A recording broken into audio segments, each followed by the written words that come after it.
Well, good morning and welcome to City Hall. We're going to get started with the invocation and the Pledge of Allegiance. Doug Runyon is the pastor at Oklahoma City Trinity Church of the Nazarene. He'll lead us in the invocation, and afterwards I'll ask Councilwoman Salyer if she'll lead us in the Pledge of Allegiance. But would everyone please stand at this time?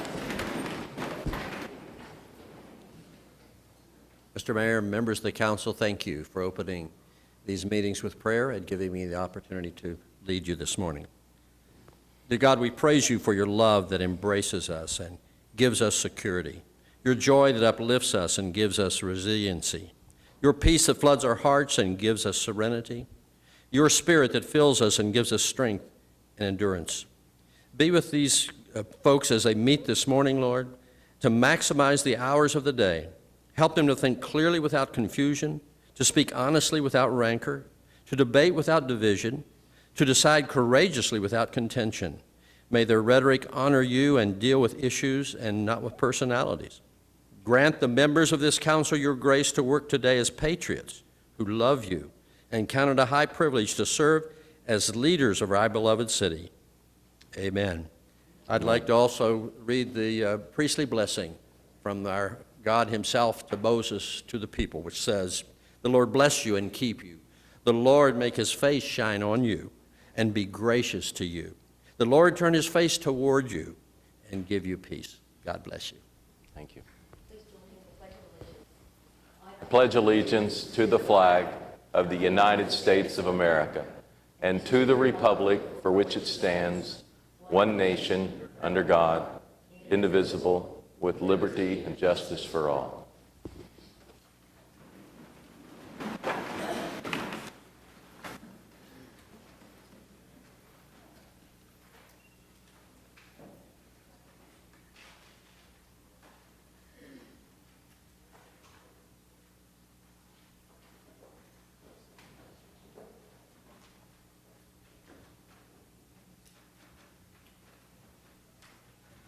Every month, the Rotary Club of Oklahoma City helps us honor one teacher in the metro area as our Teacher of the Month. And this morning, we're going to honor Soretta Bridges. Soretta, you want to come forward? Let's show our appreciation. Come on up.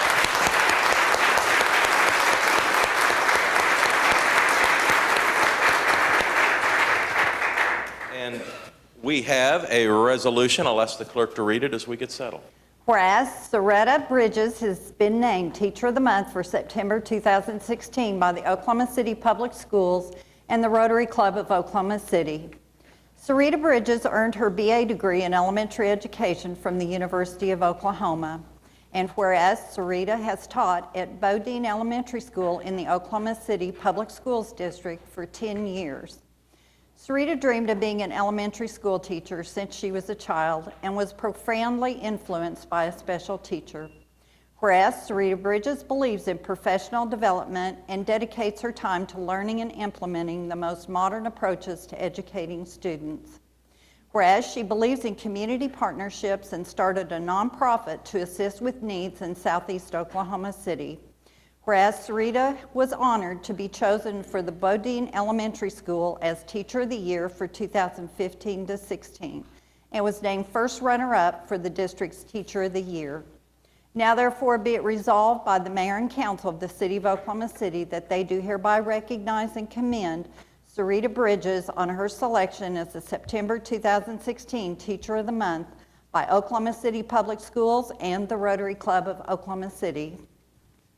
Fifth grade teacher, let's show our appreciation.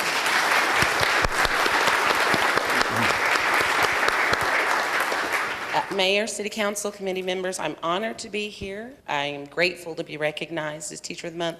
Teaching comes with many challenges. Like most service-oriented professions, there's a lot that needs to be done, and most of it is done behind the scenes.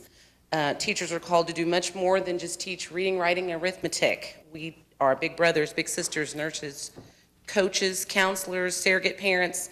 That's why this recognition means so much. It's a validation that someone sees and someone knows the hard work and the effort and the sacrifice that we do to do what we love. And I could never do it alone. My principal is here. I'd like to thank all of the students and professionals that I work with at Bodine, we work very hard with what we have, and we're committed to the success of our students as we grow together as a community. This recognition does more than just validate my efforts, but the efforts of all of our students and the families that we serve. Thank you.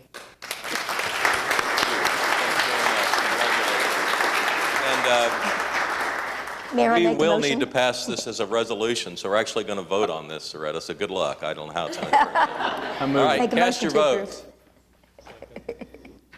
Oh, No lights. it passes unanimously. Thank you. All right. Mayor, Yes, if I might make a comment, the renaissance that has happened at Bodine School is largely the responsibility of this lady.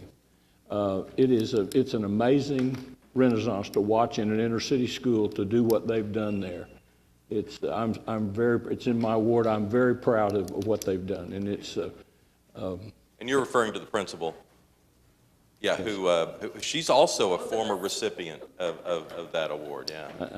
I know, but it's a real blessing to see what's happened there. And it's hard work, a lot of neighborhood involvement, but the main involvement, the main thrust has come from the staff of the Bodine School.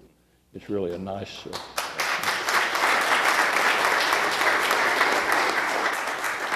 All right, let's call out the Navy. The Navy Days are coming forward, and we have some of our uniformed leaders here.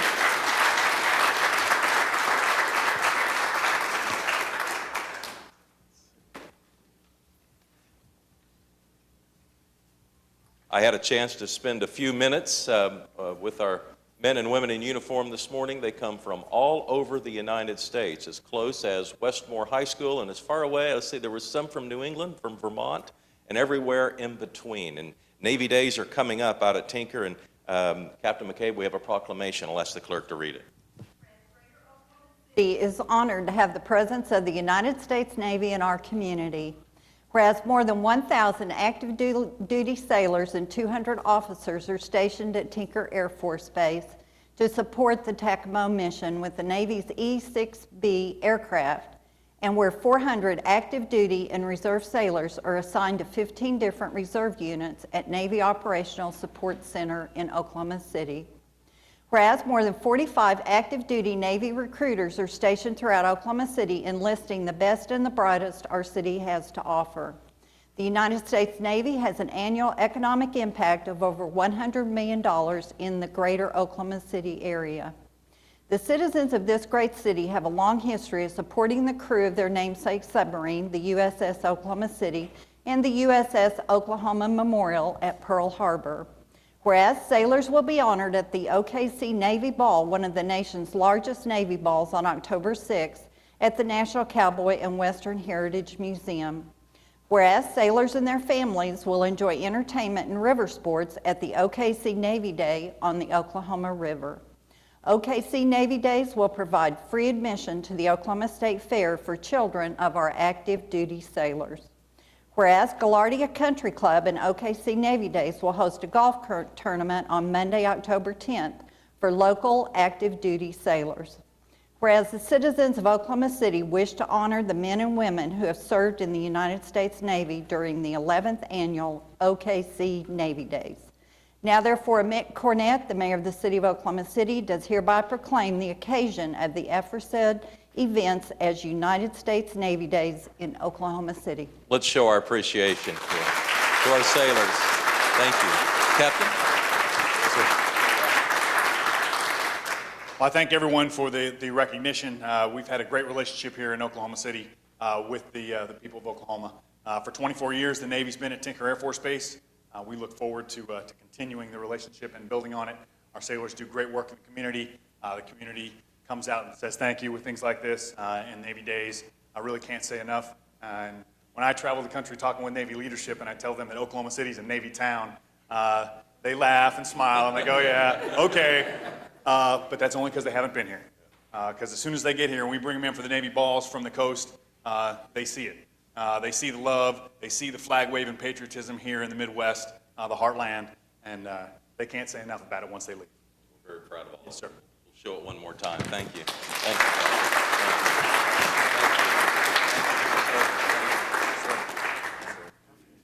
Mayor, I had the privilege of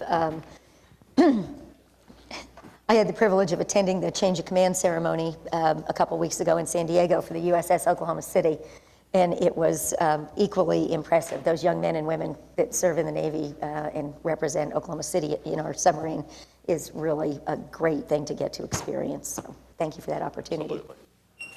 Thank you for reminding us of that moment out in San Diego. All right, now we're going to honor our Employee of the Month. And if you can imagine, over 4,000 employees in the city of Oklahoma City, and each month we try and select one to honor. So it's quite an honor when this occurs. We do this with the Oklahoma City Kiwanis Club, who allows us to support this one officer. And in this case, I kind of gave it away there, it is a police officer. It's Fred Moon, who's been on the force for nearly 35 years. So Fred, if you would come forward. Karen, why don't you come up too? Congratulations, Fred. Karen, great to see you. We have a resolution. I'll ask the clerk to read it. Whereas Fred Moon has been a city employee for 34 years and works for the Uniform Support Division of the Police Department. Whereas Fred Moon investigates all the derelict vehicle concerns reported to the Action Center. He receives new requests every day, and he single-handedly covers all 621 square miles of Oklahoma City. Whereas Fred investigates each concern and takes appropriate action if the vehicle is in violation, which could require more than one trip to a location to make sure the violation is corrected by the owner. Whereas Fred has done an outstanding job keeping our city streets clean from abandoned or stolen vehicles for the last 9 years, because he truly cares about working the cases in a timely manner and rarely has a request that is overdue. Whereas Fred Moon is dedicated and goes above and beyond his duties many times to handle some very difficult and unusual cases. Fred participates in the Action Center's Code Enforcement Workshop every year, where he's always well received by residents, and he was honored by the Action Center in 2008 for his dedication to customer service. Whereas Fred Moon is a great representative of the police department because of his outstanding service to the community and the professionalism he displays. This council desires to recognize Fred Moon for his dedication, professionalism, and commitment to the residents of the city of Oklahoma City. Now therefore be it resolved by the mayor and council of the city of Oklahoma City that they do hereby thank and commend Fred Moon, September 2016, South Oklahoma City Kiwanis Club Employee of the Month. Let's show our appreciation to Fred and the rest of the officers in our Oklahoma City Police Department. And Fred, we do have to vote on this. So once again, everybody's holding their breath. Cast your votes. And it passes unanimously. And I will mention that Karen is a kindergarten teacher in Oklahoma City. So I'm not really sure who has the tougher job between the two of them. But Fred is nearing retirement, and so Fred, if we don't have a better opportunity to say thank you for your 35 years of service, let this go down as the opportunity for the council and the people here in the room to show our appreciation for your 35 years. Appreciate it. Thank you very much. No, just thank you. All right, thank you. Take this with you. All right, thank you. Congratulations.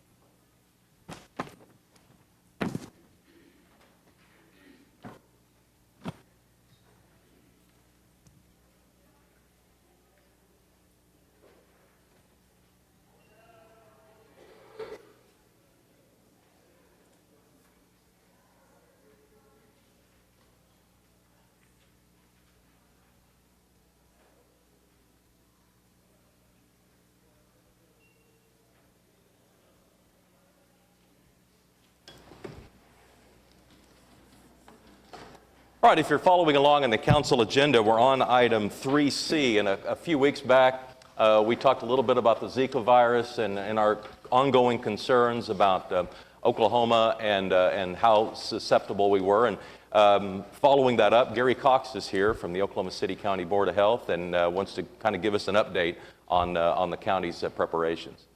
And yeah, well, come on up. Gary, why don't you come too? Yeah, Frank Barnes is going to kick it off, and then Gary will come up after. Okay, and Frank Barnes is, of course, with the city staff.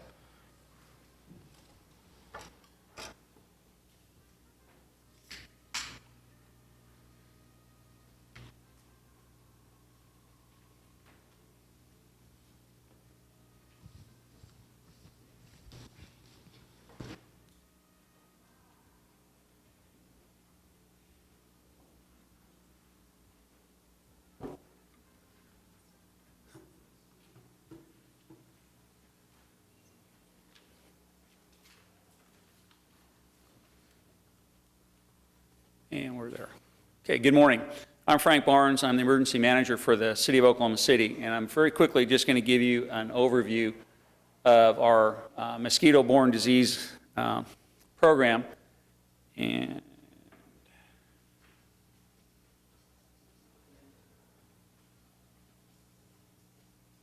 so our overall approach, and we had presented this to you in April, was number one was messaging, is getting information out to the community about what the threat is, the vulnerability, and what they can do to protect themselves.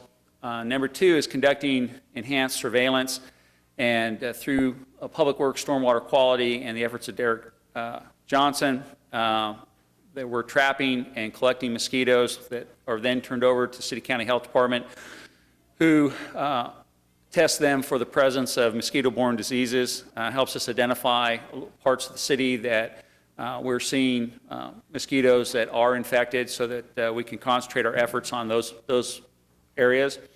Applying larvicide, the focus of our efforts have been to reduce the mosquito population, and the best way to do that is by preventing the mosquitoes from hatching, and this involves placing larvicide in standing bodies of water.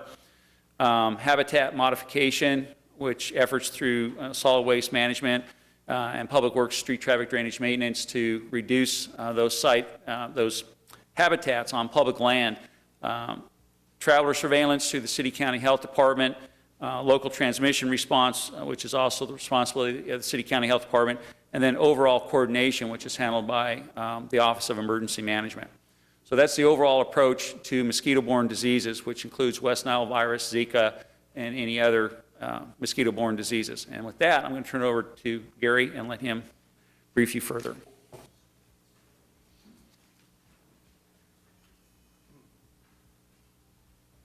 Good morning, and thank you, Frank. We have great cooperation and support from his office, and we do appreciate it. Well, thank you for the opportunity to just give you a little update, information about Zika this morning. I think generally in the public health world, it's not a question of if we're going to be impacted by Zika, it's a matter of when we'll be impacted and to what degree. And we do have, the health department has an all hazards plan that would apply to any emergency, public health emergency that we'd have to deal with. And we do, as Frank says, we do have a Zika-specific plan, response plan as well. As you know, the infected mosquitoes, the Aedes aegypti, and really the mosquitoes are the culprit in this whole situation. And 80% of the cases are usually mild. Many times folks don't even know they were infected. That's the good news. The not so good news is the unfortunate thing, as you've probably seen on the news, that especially concerning to pregnant women, and that's a real issue. Currently there's no treatment, no vaccine, although hopefully a vaccine will be developed sometime, but it could be some time before that actually happens.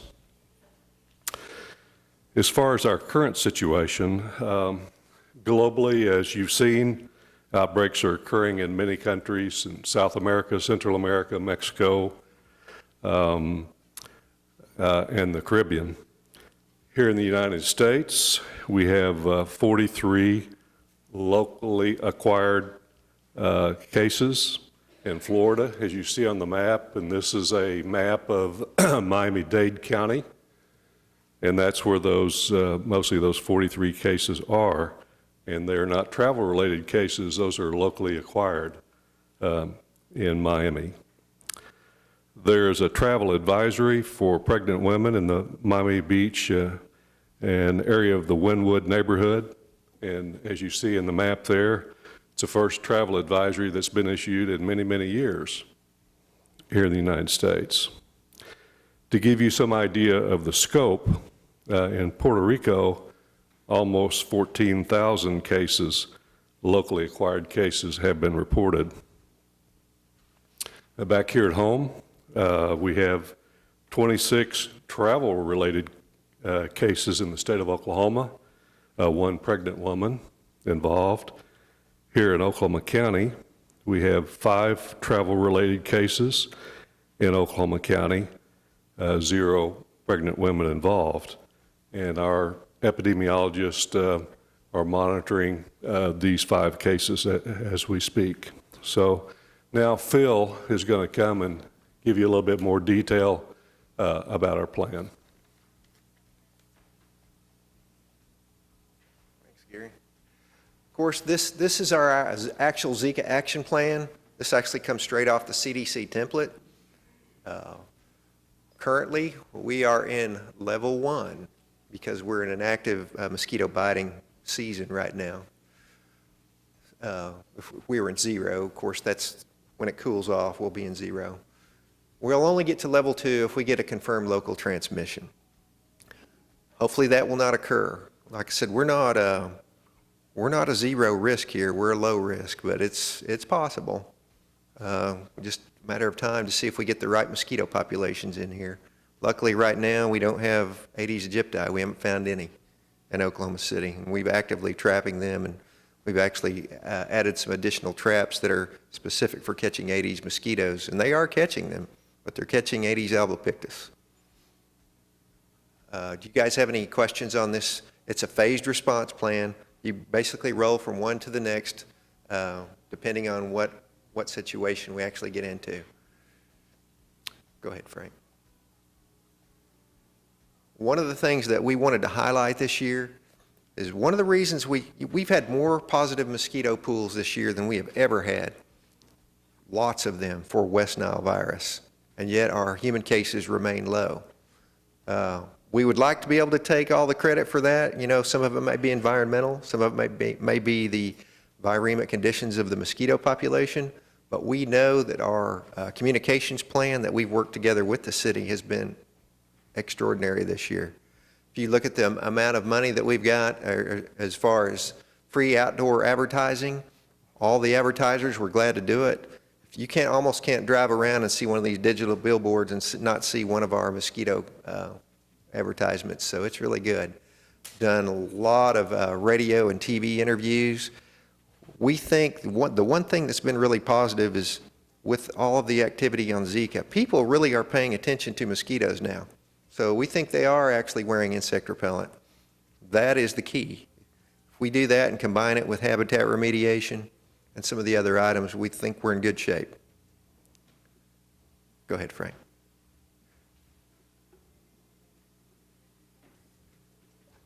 Can you play that? Let's see if that'll work. This is just one of the little things that we developed. I don't know if that's going to play. You can see this on YouTube or see it on our website. It's a little blurb. It's a 30-second commercial about West Nile or mosquito-borne vector disease. When it comes to mosquitoes, there it you goes. gotta fight the fight, don't catch a disease. Fight the bite, just remember 3 D's and a P. D, drain stagnant water. D, dress, wear long sleeves and pants. D, repel when you're outdoors. P, prevent, reduce your exposure. Fight the fight, don't catch a disease. Fight the bite, just remember 3 D's and a P. This message brought to you by the Oklahoma City County Health Department. Go to occhd.org for more information. That's really cute. I actually caught my grandkids singing that the other day, so hopefully that works. We wanted to just be available for questions if you had any questions. I know there's been a lot of controversy in the Florida area, especially with the spraying of Naled. And, you know, we're hyper vigilant here to spraying. We really are, that's going to be a worst case scenario if we ever get there. So I think the point of this was just to, let people know that we are taking precautions. We do know that the first freeze is probably, at least a month away, probably 2 months away.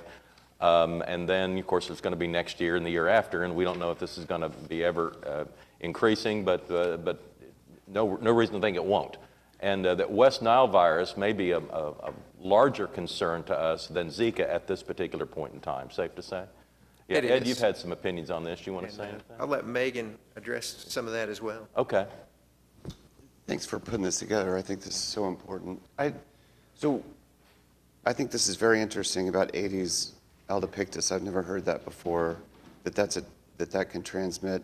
Aedes aegypti, you're not seeing in Oklahoma City, but since you guys came here last, it seems like that is showing up in southwest Oklahoma, and that's maybe a new material We change. did see that report. That was actually OSU caught those mosquitoes down in Altus. They caught at least a couple of females. I haven't heard anything since then. I know we have active surveillance methodology going on here. Luckily, we still have not caught any here. Can I ask you, because it seems like in Florida and everywhere, pesticides are not as effective as people would hope. There's a political debate in Florida. You just had dozens and dozens of the legislatures sign something asking for genetically modified mosquitoes to be allowed to be released as a countermeasure. Are you having internal discussions about that? I mean, if this were to come to Oklahoma City, is that, instead of having that discussion, once you've already had transmissions, is that discussion occurring ahead of time? Well, nothing's going to be off the table, but I'll just tell you, the genetically modified mosquitoes are Aedes aegypti mosquitoes. Right. Right now, we don't have a viable population to even release them to. Okay. So at this point, there's really not much to do there. But if that were to occur, possibly. Okay. See, all they are is sterile males. Right. Let me ask you a final question. It seems like you can't explain the transmission just on mosquito bites, that something else is going on. I think in the last couple of weeks we learned that the Zika virus can live in our in tears. We don't know about humans, but we know in mice it can live in tears. But maybe more frightening is that men can transmit it for 6 months in semen after being infected. Shouldn't we think of this as a sexually transmitted disease as well as a mosquito-borne illness? Right, so when we monitor these travelers that do come up positive for Zika virus, we provide them education and recommendations to limit the sexual transmission risk. So if they are symptomatic males, we recommend 6 months of protected sex or abstaining from sex, as well as waiting 6 months if they wish to conceive a child. Women can also transmit it to men. They're still investigating that, but it's about an 8-week window. So we make sure that we're educating individuals, and if they do have any sexual contacts, we'll talk to them and provide them education as well. Okay. All right, thank you. And you wanted to add a few comments? Just that West Nile virus is more of a risk here, and we are monitoring our West Nile virus cases as vigilantly as we are Zika transmission cases. All right. Well, thank you all for your work. All right. Thank you. We want to thank Frank and Mr. Melton, Mr. Johnson, Christie. Great partnership. Yeah, thank you. Thanks, Gary. All right, we're on item 3D of the council agenda, and this is appointments for the CVB. Is there a motion? All right, cast your votes. It passes unanimously. Item 4 is the Journal of Council Proceedings. 4A is to receive the journal for August 30th, and 4B is to approve the journal for August 16th. Any comments or questions on the journal? All right, cast your votes. It passes unanimously. And item 5 is a request for uncontested continuances. Mayor, there's a few this morning starting on page 18 under item 9F1. Item A, 6437 College Avenue. We ask that be stricken. The owner secured. Item C, 6417 Johnny Terrace. We ask that be stricken. The owner has secured. Item G, 3217 South Villa. We ask that be stricken. The owner secured. Item L, 507 Northwest 24th Street. We ask that be stricken. The owner secured. Item M, 3229 Northwest 26th Street. We ask that be stricken. The owner secured. Item Q, 2600 Southwest 80th Street. We ask that be stricken. The owner has secured. And item R, 1100 Northwest 103rd Street. We ask that be stricken. The owner has secured. Moving to page 19, under item 9G1, item A, 6437 College Avenue. We ask that be stricken. The owner has secured. Item C, 6417 Johnny Terrace. We ask that be stricken. The owner has secured. Item G, 3217 South Villa. We ask that be stricken. The owner secured. Item K, 507 Northwest 24th Street, west of Tepe-Strickland. The owner secured. Item L, 3229 Northwest 26th Street, west of Tepe-Strickland. The owner secured. Item P, 2600 Southwest 80th Street, west of Tepe-Strickland. The owner is secured. And item Q, 1100 Northwest 103rd Street, west of Tepe-Strickland. Again, the owner has secured. Are there any other requests for uncontested continuances? All right, we'll move on to item 6. This is revocable permits. We have 13 this morning. That may be a record. We would love for everyone to come up as we go through their event and tell us briefly about the event. Because we have so many, we probably won't be able to spend as much time as we would normally like. But we'll start with item 6A. This is a request from ALSAC St. Jude's Children's Research Hospital. And is anyone here representing that event? Okay, great.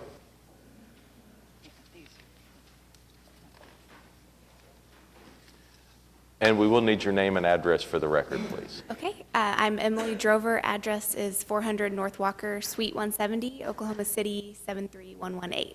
And you're going to be holding a walk run on September 24th in Wheeler Park. Yes, we're holding a 5K walk run to benefit St. Jude Children's Research Hospital, and we'll be starting 8:30 that morning, and we'll be cleared out by noon at the latest. Well, we hope you raise a lot of money. It's a great cause. Meg, it's in Ward 6. All right, cast your votes. Passed unanimously. Thank you and good luck.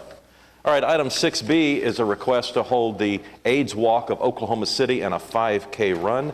This will be on September 25th in Ward 6. And it looks like we have someone who's signed up to speak. Are you James? James Sidarius, Hi, yes. James. We'll need your name and address for the record, please. Sure, it's James Sidarius, and the address is 3105 Somerset Place, Oklahoma City, 73116. And this is our 18th year for the walk and the 8th year for the run. All of our proceeds stay in the community and go to providers that give services, direct care to people living with HIV and AIDS. And our event this year is centered around the Myriad Gardens, and the run includes part of the Oklahoma River Trail. All right, how can people sign up? They can go online and register at okcaidswalk.org, I believe is the All right. or on the day of the event as well. We have registration beginning at 7:30. The walk is free. All right, motion and a second. Cast your votes. Passed unanimously. James, thanks. All right, item C is a request with the Down Syndrome Association to hold the Down Syndrome Festival and 5K. And Jill is here. Jill, we'll need your name and address for the record. Good morning. My name is Jill Harrison. Address 600 Northwest 23rd, Suite 206, Oklahoma City, 73103. We will be holding our 22nd annual Down Syndrome Festival and 5K at the Bricktown Ballpark on October the 1st to raise money, support inclusion and awareness for people with Down syndrome in our community, and all of the funds will stay local. We're expecting about 6,000 people. And we'd encourage people to sign up and play a part. This is in Ward 7, John. All right, cast your votes. Passed unanimously. Thanks, Jill. All right, item D is a request with JDRF International to hold the One Walk, and this will also be in Ward 7. Good morning. We'll need your name and address. You, Carrie? Yes. Yeah. Carrie Ledbetter, 2212 Northwest 50th, Suite 158C, Oklahoma City, 73112. And remind us, JDRF stands for? Formerly the Juvenile Diabetes Research Foundation. And your event will be this Saturday? This Saturday, the 17th, starting set up around 6 a.m. Walk starts at 9, and I think we'll be done around 11. All right, and this is in Ward 7, John. Is there a second? Cast your votes. Passed unanimously. Thanks, Carrie. All right, item 6E is a request from Kent Events, Inc. to hold Wiggle Out Loud, and this will be Sunday. Good morning. We'll need your name and address for the record, please. Good morning. It's Kent Stephen Myers, 7612 North May Avenue, 73116. And tell us about Wiggle Out Loud. Wiggle Out Loud is a family music festival. This is year 4, so we're excited to bring it back to Oklahoma City. We've moved locations from Bicentennial Park to the Myriad Gardens, and Myriad Gardens Foundation has partnered with Children's Hospital volunteers to produce the event this year. It is a fundraiser for Children's Hospital volunteers, as well as a friend-raiser for Children's Hospital. Oh, great. Well, good luck. It's an incredibly fun event. It's really great. It is. We look forward to it. It will be this coming Sunday from 11 a.m. to 6 p.m. Volunteer positions are still available, which can be found at wiggleoutloud.com. Okay, so bring your kids downtown and enjoy Wiggle Out Loud. Meg, it's in Ward 6. Yep, move approval. All right, cast your votes. Passed unanimously. Thanks, Kent. Thank you. All right, item 6F is a request with the Oklahoma Lawyers for Children to hold the Masquerade 5K, and this event would also be this Saturday. Good morning. Mr. Mayor, members of council. My name is John Osland with Ultramax Sports, 2300 Brookside Avenue in Edmond. Oklahoma Lawyers for Children is holding their inaugural Masquerade 5K. It'll be from the Juvenile Justice Center about 8 in the morning, and we'll take a route around the south side, working with the City Police. I expect to be done about noon for the event, first year of the event. Looking forward to a great turnout. Well, it's a great organization. Thank you for all the work you do on behalf of children. Ed, it's in Ward 2. Cast your votes. Passed unanimously. Thank you. All right, item 6G is a request from the Plaza District to hold the Plaza District Festival, not this weekend, but the following weekend, and Annie is here. No, that's not Annie. Wrong person. Come on forward. I got ahead of myself. Hello. I didn't. My name is Kayla Lewis. I live at 1125 North McKinley, 73106. And we will have the 18th annual Plaza District Festival, September 24th from 12 p.m. to 10, 12 p.m.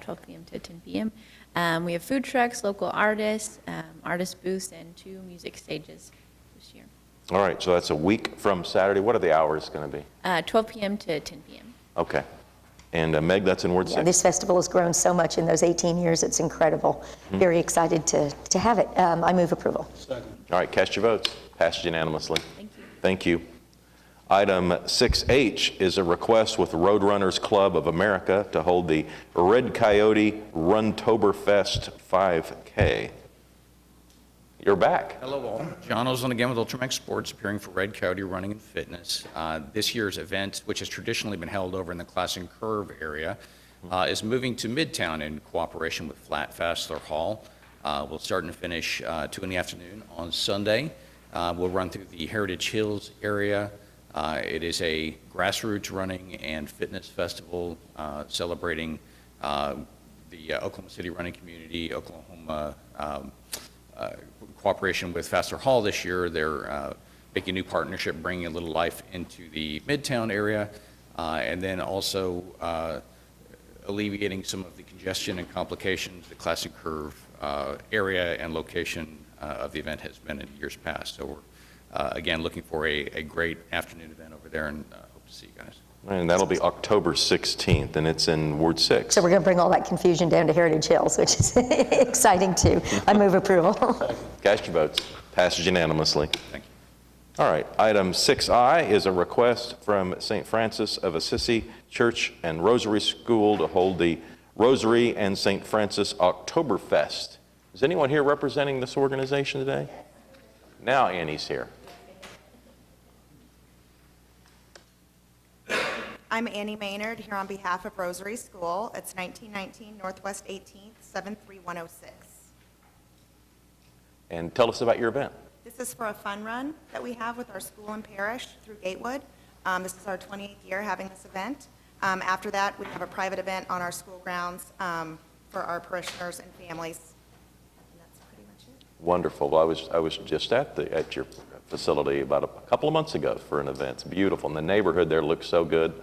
Gatewood has just come so far in the last few years. You can really tell people are taking care of the neighborhood. So get out and support this fun run, and again, the date is October 2nd. Yes. All right. Meg, you want to make the motion? I do. I'd like to move approval. Cast your votes. Passes unanimously. Thank you.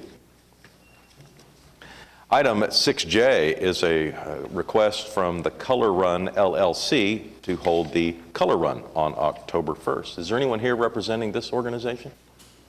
All right, I know this event has been held near the racetrack and the zoo the last several years. I attended it a couple of years ago. John, I think you were there when I went out. I remember now. Yeah. You want to make a motion to put the Color Run on again? All right, cast your votes. It passes unanimously. All right, item 6K is a request with Ultramax Sports to hold the Tour de Barbecue October 9th, and this one will be downtown. Morning, everybody. Once again, John Oles on Ultramax Sports, 2300 Brookside Avenue in Edmond. The Tour de Barbecue is a brand-new kind of cycling event that we're bringing to Oklahoma City. It's been done successfully in Kansas City for a number of years. This year's event will benefit the Stevenson Cancer Center. It is more or less a cycling barbecue crawl. The athletes, similar to how you might do at MS 150, sign up and pledge to raise money for cancer research here in Oklahoma City. The athletes will travel around town following normal traffic concerns, and they will visit a handful of barbecue stops around the Oklahoma metro area. In Kansas City, it's kind of become almost a barbecue competition. In our first year in Oklahoma City, we have some great partners already on board, like Rural's Backdoor Barbecue, Flying Pigs. We're very excited to bring the event for the first year here in Oklahoma City. It will base out of the Mickey Mantle Avenue area in Bricktown. The athletes will start, travel around town, sampling little bits of barbecue that the restaurants can basically use to promote themselves, and then rejoin downtown in Mickey Mantle Plaza for a post-event wrap-up party. Yeah. How many miles will they be going total? There are three possible distances, 15, 30, and 60 miles. The routes around town depend on our final lineup of barbecue restaurants. And again, we'll have several of those looped in around the downtown area. All right. Well, Stevenson Cancer Center is certainly a great addition to Oklahoma City. And they always need money. John, it's in Ward 7. Cast your votes. Passed unanimously. Thanks. Sure. All right, item 6L is a request with David Wood to hold the Redman Triathlon. And this event it's not this weekend, but the following weekend on Saturday. Correct. David Wood, 6012 Marlowe Lane, Oklahoma City, Oklahoma, 73132. This is the 12th annual Redman Triathlon, but I think the distinction this year for us is that we are the hosts of the 2016 ITU Long Distance World Championships. So we'll have athletes from 43 foreign countries. We'll be occupying an administrative site at the Boathouse District, and then what's referred to as the field of play for them will be our normal location at Lake Hefner. Yeah, always wonderful to see that many healthy bodies swimming in Lake Hefner. I mean, it's just an amazing sight to see them swim out there and then swim around and then come back in. Yeah. The great thing about the event is there's over 1,400 competitors, there's thousands of spectators, and this year we have people coming from 43 countries. I asked Larry today about participating in the triathlon, but we'll hold a spot for him. I think the water's a little too cold for us. I checked it this morning. It's 77 degrees, just perfect. All right. Yep. Well, John, thanks for your years of service to this effort. How about a motion? It's in 1, 2, and 8. So, Mark, why don't you make the motion? Move the motion. Move the item, excuse me. All right, cast your votes. Passed unanimously. Thank you very Thanks. much. Good luck. All right, we'll recess the council meeting, convene as the Oklahoma City Municipal Facilities Authority. You're right. I was one early. Item 6M, a request with the Water Utilities Trust to hold the Redman Triathlon and Half Triathlon. I'm not sure why these are in separate motions, but they are. One deals with streets, one deals with the water, so I'll move, Okay, I'll move so the item. so the last one we did was for the right-of-way in the streets, and then, so this has to be a separate permit to use the Lake Hefner as one of the venue. Okay. I move the item. All right, so there's a motion and now a second. All right, it passes unanimously. All right, we'll recess the council meeting, convene as the Oklahoma City Municipal Facilities Authority. There are 3 items. Any comments or questions on the MFA? All right, cast your votes. It passes unanimously. We'll adjourn the OCMFA, convene as the Oklahoma City Public Property Authority. 6 items here. Any comments or questions on the PPA? Mayor, I just wanted to mention item B is the bid for a contractor to move another piece of the Land Run Monument to the site in East Bricktown. And I just want to remind everybody what an amazing piece of sculpture that is. And if you haven't been down there to see it, please go down. We just added a piece recently that's a fallen horse that's tripped over a trunk. It's just absolutely incredible. So I really want to encourage people to go down and see it. It's sort of nestled between the Bass Pro Shop and the river. It's an easy walk from the statue to go under I-40 over to the Boathouse District, but it's just a great opportunity for people to see it. Just briefly on item C, it's the lease for our first wellness center, which is in Ward 8. And I just want to say the one thing when I go to and speak to HOAs in Ward 8, I always get questions about this, and our active senior citizens are really excited about this. It provides for physical healthness, mental healthness, and one person said it's just going to be plain fun. So it's on schedule according to David, and so we should have it open by early next year. Can't wait. All right, we're voting on the PPA docket. Cast your votes. It passes unanimously. We'll adjourn the OCPPA, convene as the Oklahoma City Environmental Assistance Trust, just the claims and payroll today. Is there a motion? Cast your votes. It passes unanimously. We'll reconvene the council meeting with the consent docket. All right, are there any individual considerations? A, L, like Larry. Okay. All right, Ed, go ahead and get started with AL. Just ask for an update. So we're just about a year out from the end of the MAPS 3 collections. I think it would end November of 2017? December of 2017. December of 2017. So where are we in terms of collections? And are we over? You know, yes, we are over. We've had an original contingency of about $17 million. I'm going to give you, there's a little history here, and it's maybe a little convoluted, but we started with a contingency of about $17 million. And then one of the first things we did is we take $30 million from the convention center and put it into the contingency to make it $47 million because we didn't know whether we were going to use the, for the substation relocation. And then we took $9 million out to do more sidewalks. We've taken some out, a few $1 million out, a couple $1 million out for the, or maybe even less than that, for the wellness centers for both, some on 1 and 2. We've taken some out for the modern streetcar, and then we put that $30 million plus a little more back into the convention center. And then during that time, we've had collections that have exceeded our projections for, we've done very well for a period of time. Not recently, but a few years ago, we had some nice years where our collections exceeded revenue. And then as we bank this money to bid out the big projects like the modern streetcar in the park and the convention center, there's interest being earned on that. So there's some interest income that comes in at that point in time. So if you net all those items out, our contingency right now is between $40 and $42 million. And as you know, there's been some discussion to take a look at maybe using part of that to assist for a parking solution that would help out the Chesapeake Arena, the convention center in the park, and the modern streetcar. So even if sales tax collections come in a little, we should end up with a surplus a year from now. I think a substantial surplus, yes. And so what work is being done in the subcommittees, if any, to? They're all posturing. They're all what? They're all posturing. They're all posturing. Yeah. And would some of that posturing include the possibility of a 5th senior health and wellness center? That's been mentioned. Yeah. Okay. So is that subcommittee is working on? Yeah, I think that's ultimately going to be a council decision. Absolutely. I think all of the subcommittees will probably have some asks, and we're going to have to kind of sort through them. We probably ought to wait a little bit further, though, before we get to the end of the collection to know exactly what we've got.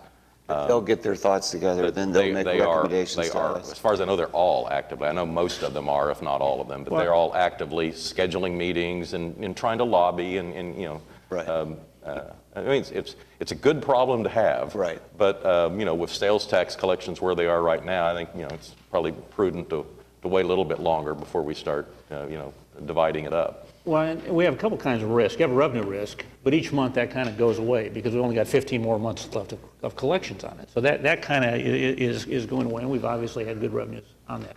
On the expenditure side, we still have the 3 largest projects to bid out. Modern streetcar is out on the streets right now for bid. The North Park of the Central Park will be bid out November, December will be out to bid, I guess, in November.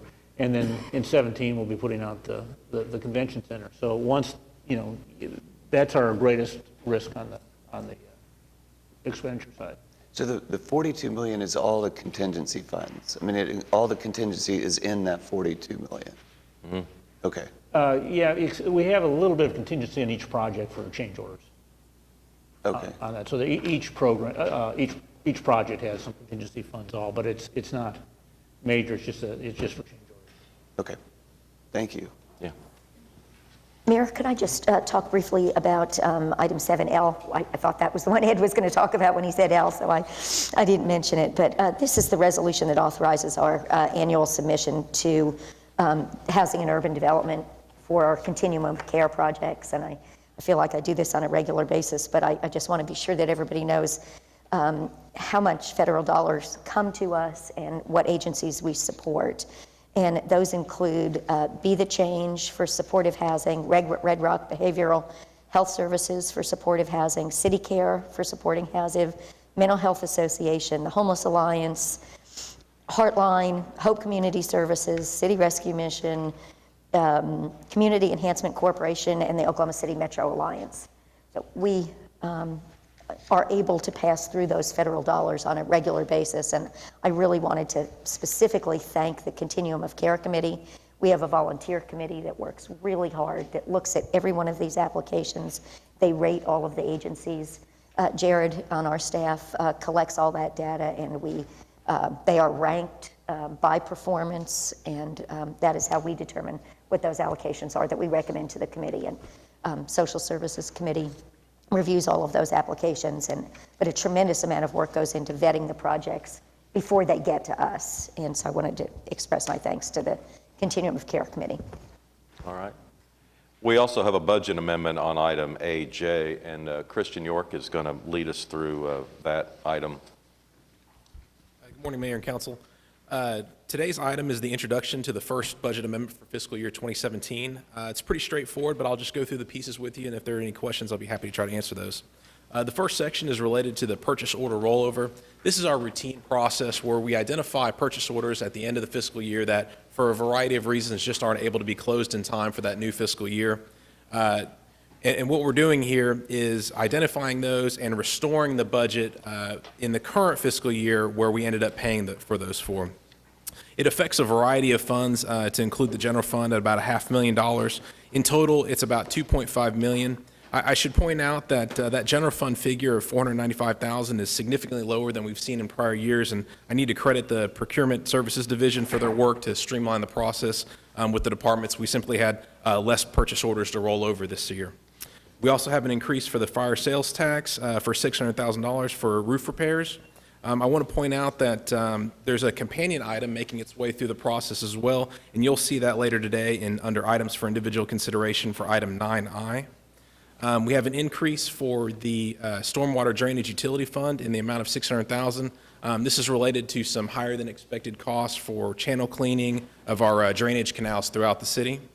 And finally, in our transportation and parking department, we have a movement of a couple of positions that are currently in the trust over to the city cash fund.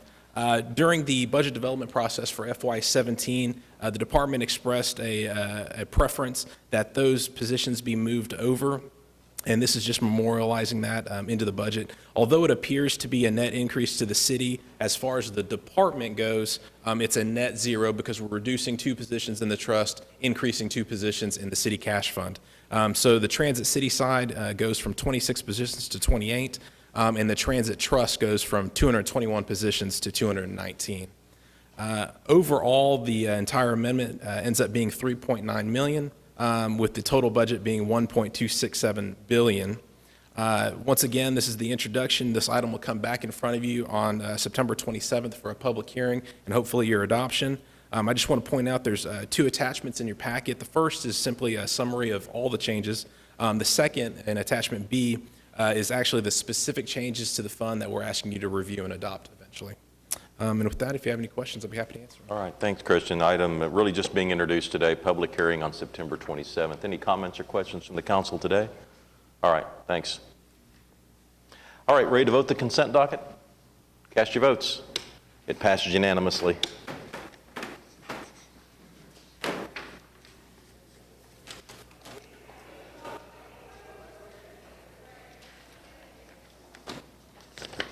All right, we're on to the concurrence docket, just 2 items here.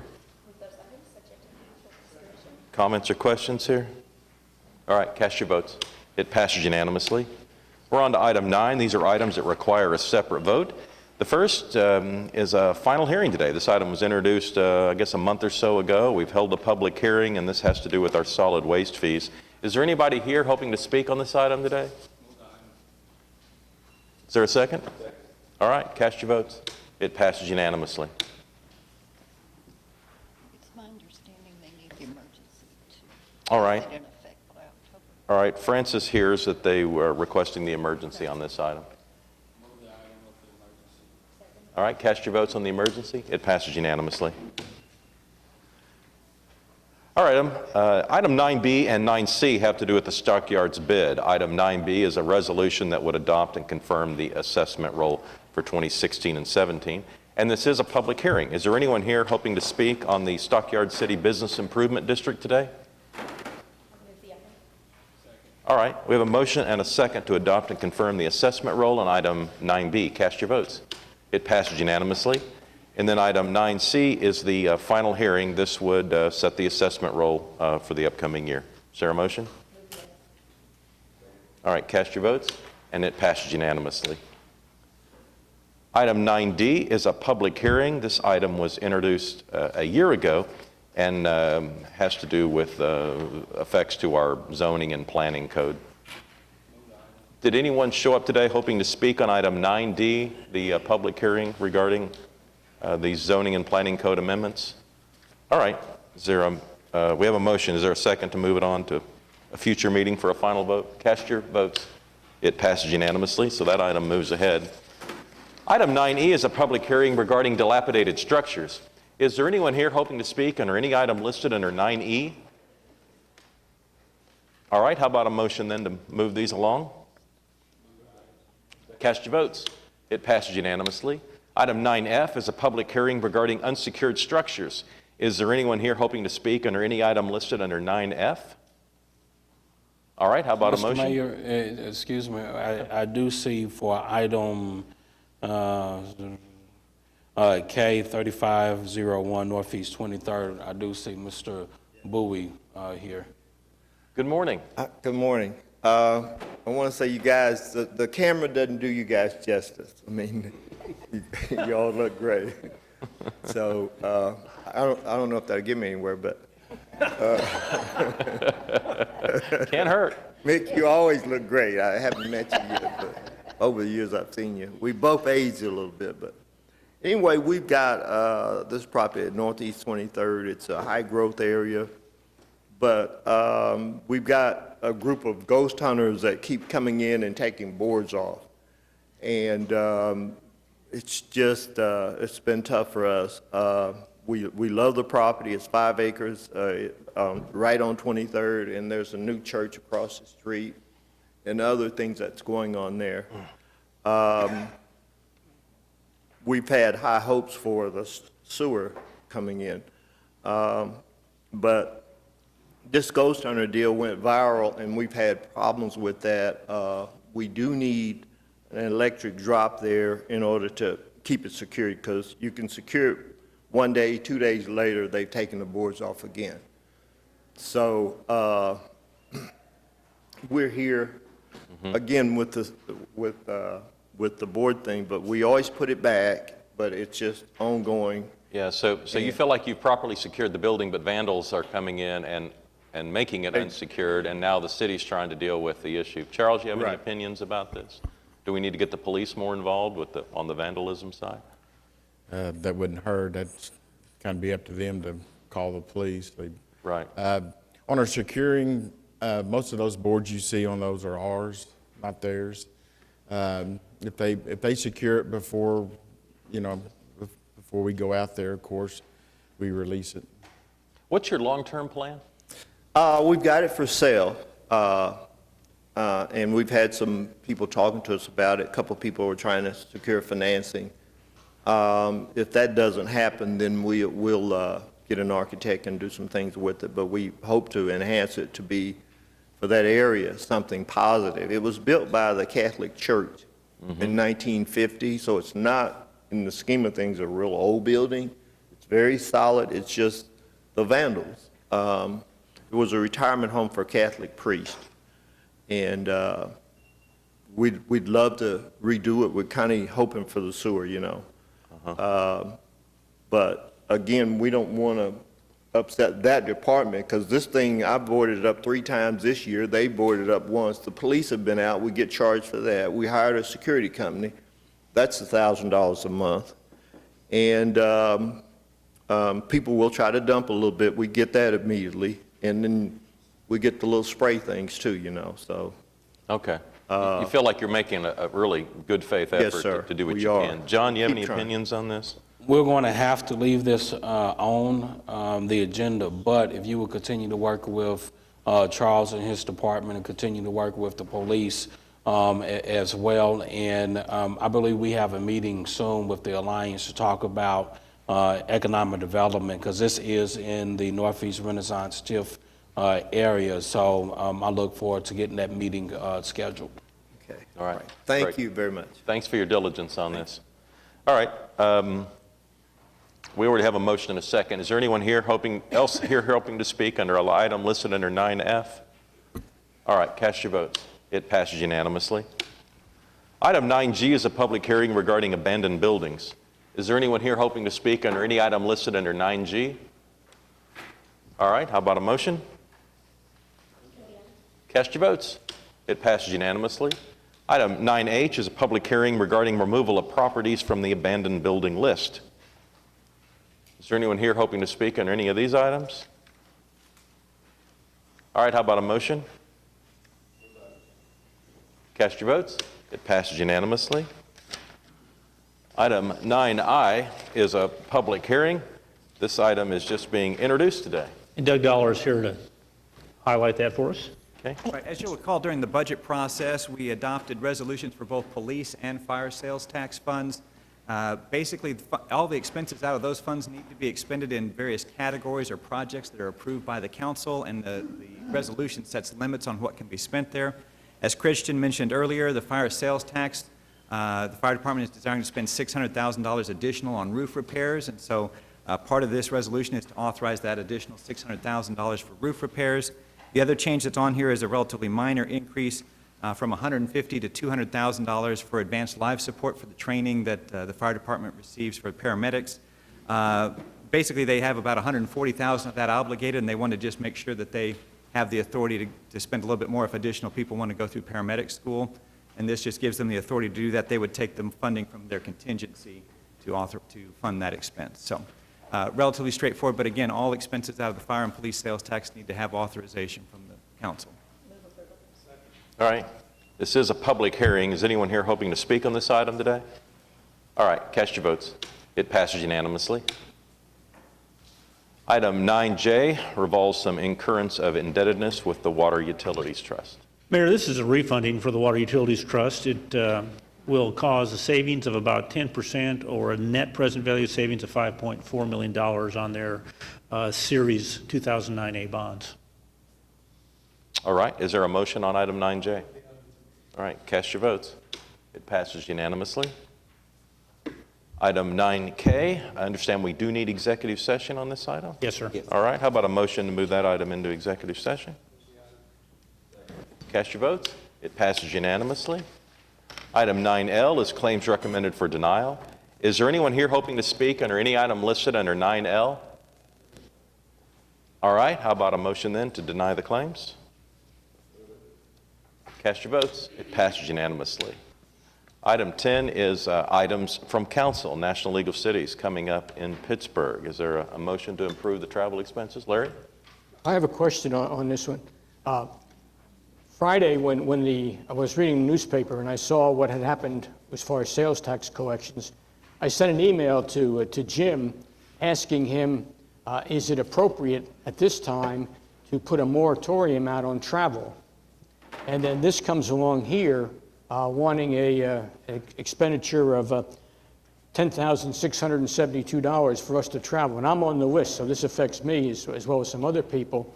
And the question that I have in my mind is this what we want to do, spending $10,000 where we might, in a month or two, have to cut back some on the budget and find ourselves in a situation similar to another public entity in town that went on a trip to Boston in the throes of a very stringent financial condition. So I think we ought to just have some debate and figure out what our options are on this, is why I'm speaking up.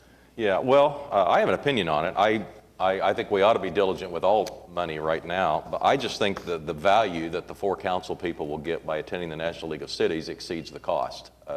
There's incredible sharing of information and ideas that could ultimately be a lot more valuable than the expenses that occurred.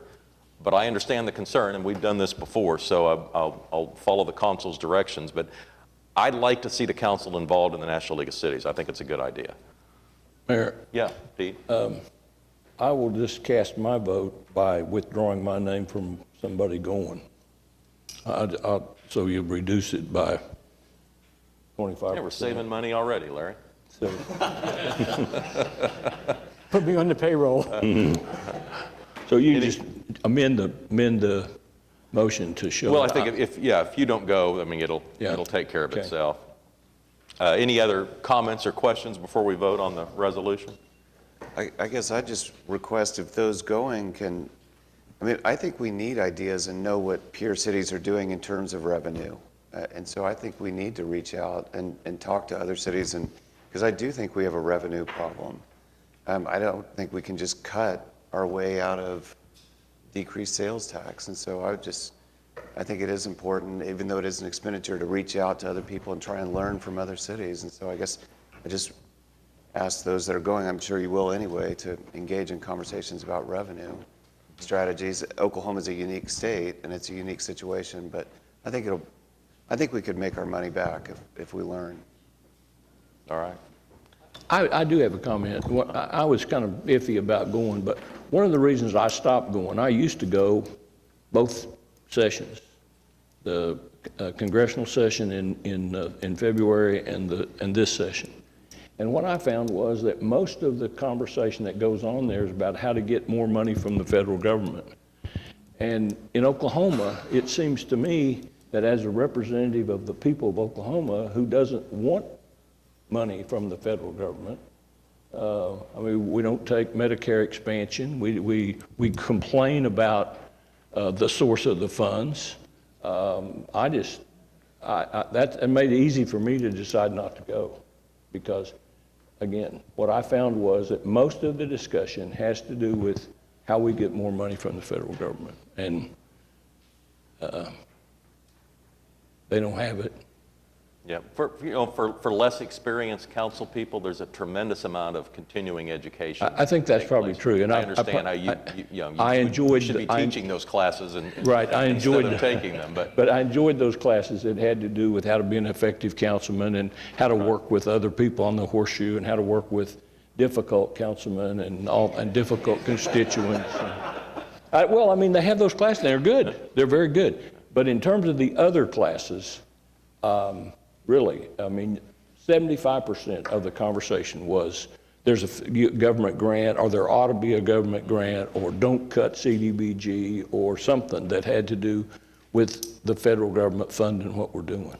And I found it a little bit disingenuous to when I think we ought to be doing what we ought to be doing it ourselves and living within our own budget. I just found it difficult to enjoy myself, unless went to a town that had a Major League Baseball game. Larry? Yeah, I will give an unashamed commercial. The committee that I'm on, and John's also serves on the committee, have committee meetings up there. The committee that I'm on is the Fair Committee, which is involved in the sales tax initiative that's going on, and that's had some movement on it. And so there is a reason from a revenue standpoint maybe for us to be represented there. So I'll take your suggestion and I will go in your. Okay, thank you. And Mr. Mayor, for me, and I agree with you, Mr. Mayor, in reference to what a great learning experience it is for new council members to attend.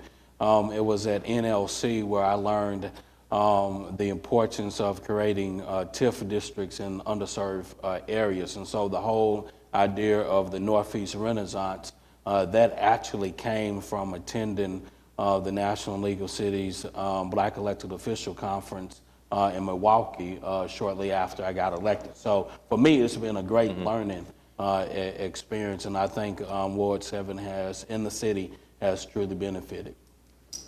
Ed? I just thought of two other things that I would hope that you guys could explore there. One is what Larry's bringing up with the sales tax, and maybe I'm curious at what point, when you increase the sales tax, how much are you driving to online purchasing?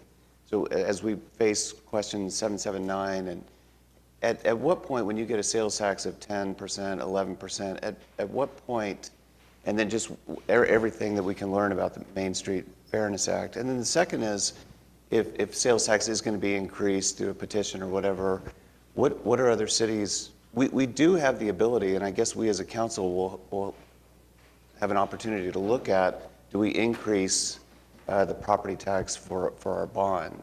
I know, like Dallas, for example, has 3 times the property tax we do. They don't have the income tax, obviously, but maybe exploring, because that seems like a policy question we have to make in the next year, is do we increase property tax for our GO bond, and what impact that would have?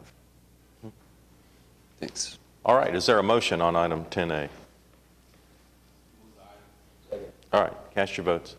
It passes unanimously. Item 10B is an item from several council members that would continue the every other week council schedule through April of next year. Is there comments or discussion here? Yeah, Larry? Yeah, I just have a question for Jim. Jim, as we look at this, what impact will this have, A, on efficiency of the staff as far as servicing the every other week council meeting? And B, will it have any negative effect on our citizens who may have a need for business on a weekly basis? As far as it affects staff, it probably is an advantage to staff because of the fact that we have one more morning freed up every other week. I think the downside is it does affect citizens' ability to get things done, whether it's a zoning case that, to get pushed 1 week is one thing, but now you're pushing it in 2 weeks, and something happens, it can be a month. So we do have some concern occasionally from citizens that it takes a little bit longer to get things through. An example would be last month, the Planning Commission didn't have a quorum. So then their stuff got pushed back 2 weeks, then it was another 2 weeks before it got to council. So, there's a month that's lost and something along those lines. So I think that's, if there is a downside, and that doesn't happen often, but it happens occasionally, that's the downside to it, is that occasionally a citizen will be inconvenienced. Well, we could monitor it this year and see how many times, if ever, that occurs. Absolutely. And then kind of give us some guidance going forward. It may be an opportunity to revisit our conversation about the emergency and some of these things that specifically were delayed because of our timing. We have that mechanism. Okay. Is there a motion then on item 10B? All right, cast your votes. It passes unanimously. Item 10C is a resolution introduced again by several council members urging the voters in Oklahoma City, it's expressing our opinion that it would have negative consequences to the city of Oklahoma City. And this is State Question 777, also known as Right to Farm. Is there a motion from council? Move approval. All right. I'd like to discuss it just a little bit why we're doing this.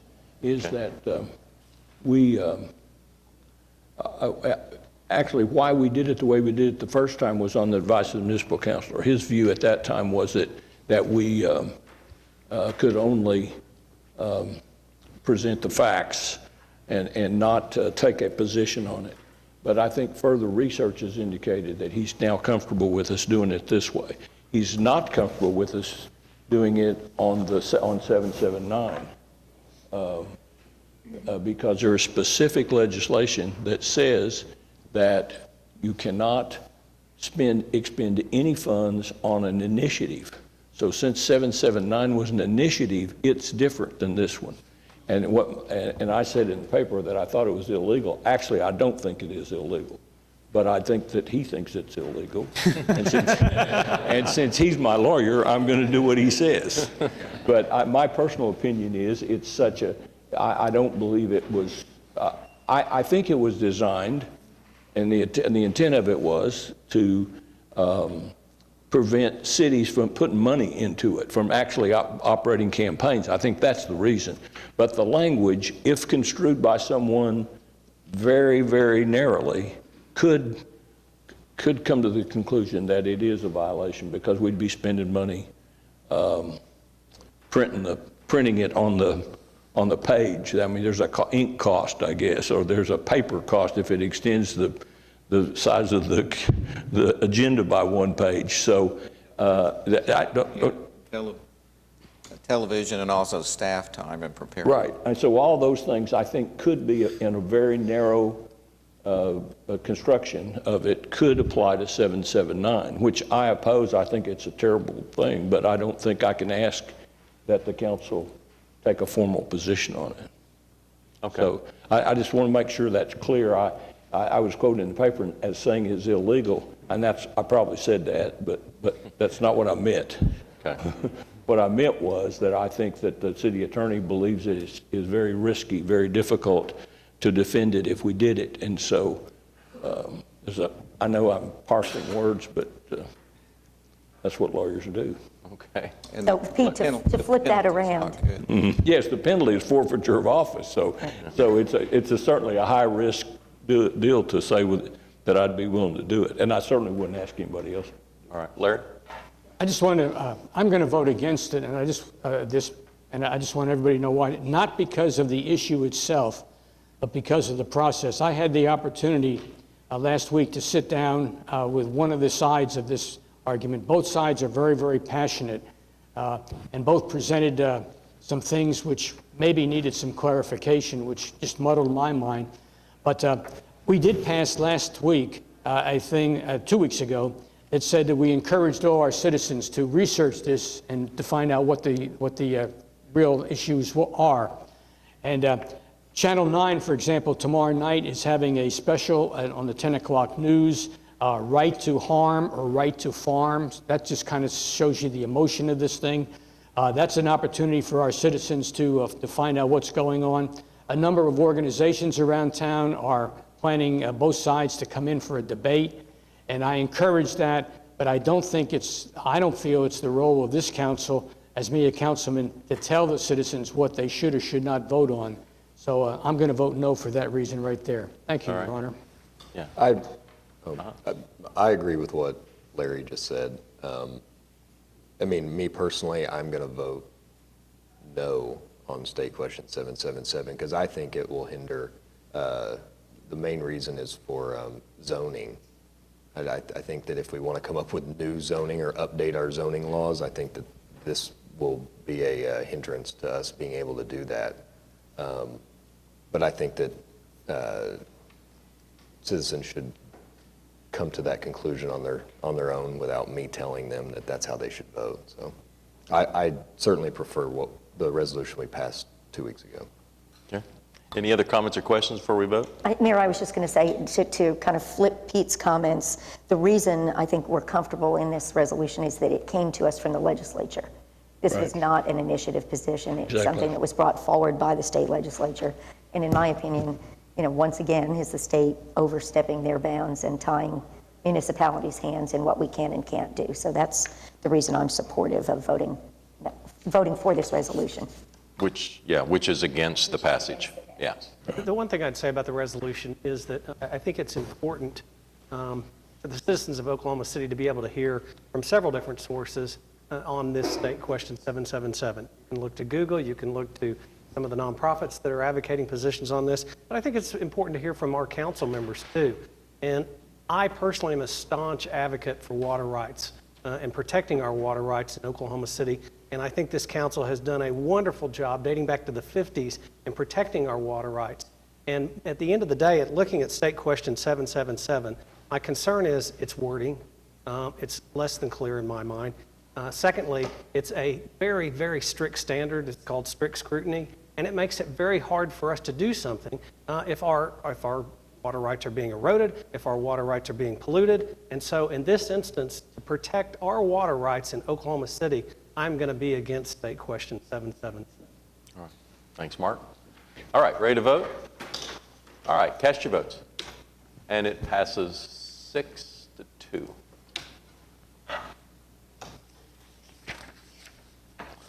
All right, puts us, it's items from council continue on. James, you have anything else? Ed?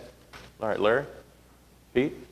I found out this week that my friend and longtime city employee and Riverfront Redevelopment Director, Pat Downs, had a stroke. And I know he is in a medically induced coma, I think, at this point. And I just wanted to have everybody to know that and have your thoughts be with him and his family. He's been a great leader for the river for many years, and I just want to bring that up. Good guy, and has done a great job for Oklahoma City, and I just hope everything goes well for him and his family. All right, Meg? Wait, I had a. Okay. Are you kidding me? It's only 10 o'clock. Hell, I probably got another hour's worth of stuff to talk about. No, I do have a couple more things. One is Preservation Oklahoma's traveling exhibit on endangered places is located on the second floor. It's only going to be here for 2 weeks. It travels around the state, showing different buildings, different sites that are in danger of becoming dilapidated to the point that they will be gone, and encourages people to take a look at them. And we've asked them for us to be one of the locations. They opened it up, I think, yesterday, and it'll be here for a couple of weeks, and I invite everybody down there just to take a look at it. The third thing is I had a complaint this week the complaint came on Monday from a noise complaint for a festival that was held at Plaza Mayor. They had music outside, and this guy complained. Of course, he complained on Monday, and there's no noise on Monday. So it's very difficult to do anything. You can't do anything about it at all. And I asked him, I said, it's my understanding that you can call the police, and they have a process where they can test the sound. And he said he tried that, and it didn't work.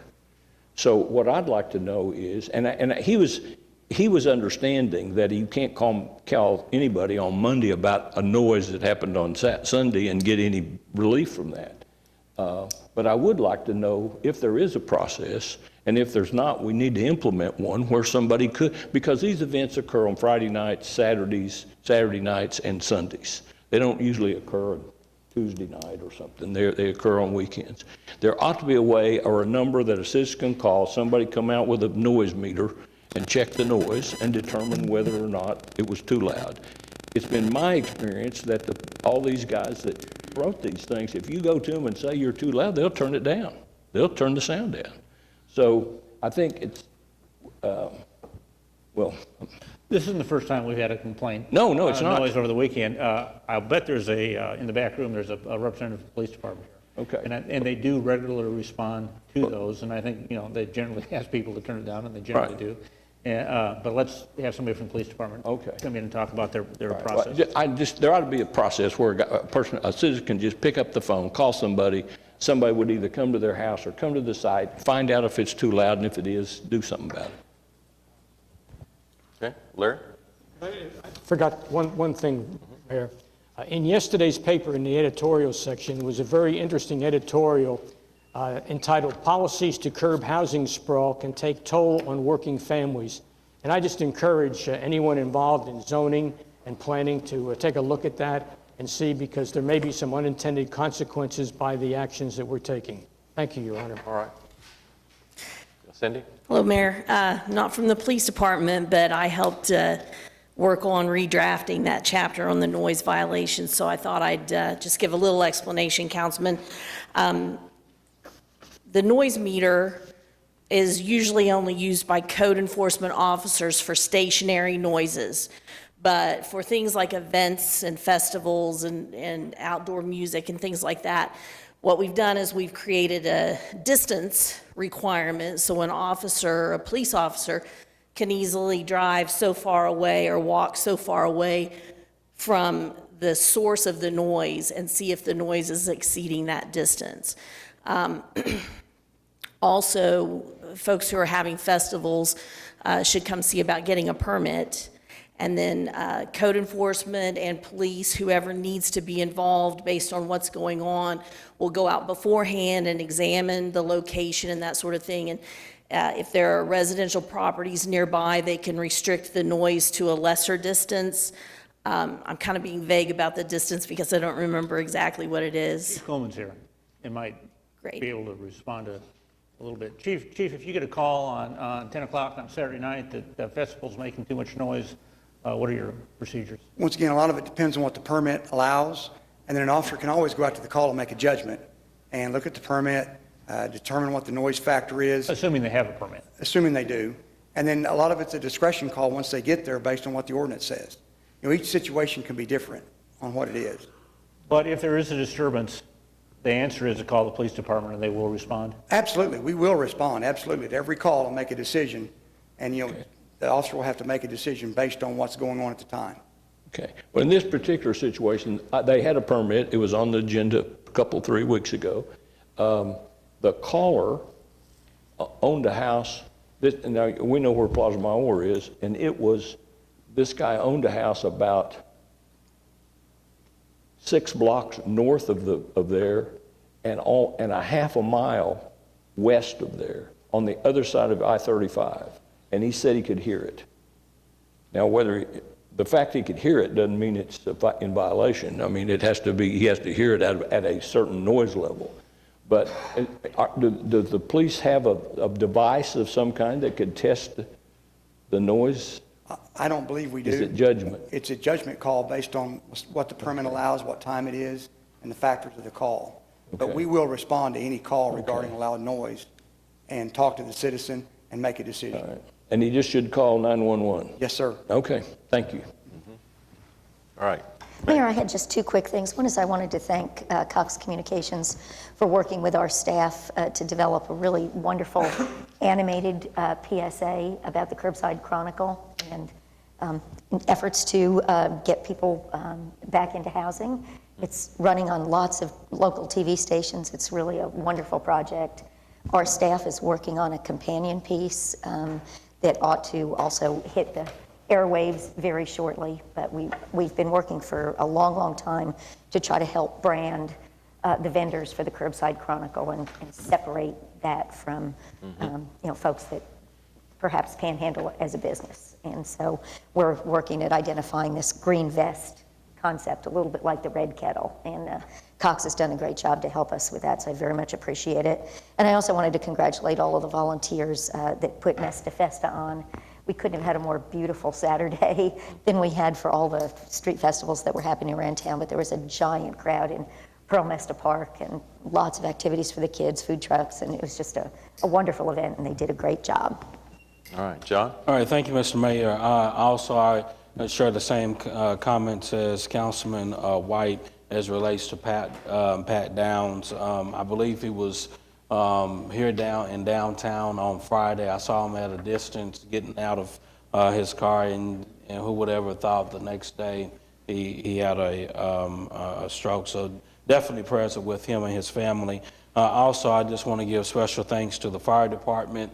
This past weekend, they did a 5K walk and run, and the money that they raised went to the smoke alarm detector program that the fire department runs, where the fire department gives out free fire detectors, smoke detectors. And so again, I just want to thank them for doing that. And also, I do share concerns about noise as it relates to concerts and festivals. Here recently, we've been receiving a lot of calls as it relates to Lost Lakes, which is off of Northeast 10th Street. So I definitely share some of those concerns. And also I share the concerns because I stay within walking distance of the zoo amphitheater. So every time there is a concert at the zoo amphitheater, I have a free chance to hear it from my house. But I do understand sometimes citizens' concerns as it relates to loud noise and music. Thank you. Nothing today, Your Honor. Okay. City manager reports. Mayor, we give periodic updates on the council priorities, and we have several we're going to do this morning. Doug, are you going to introduce them, or we're going to start right with Eric? We're going to start right with Eric Winger to talk about transportation. Okay.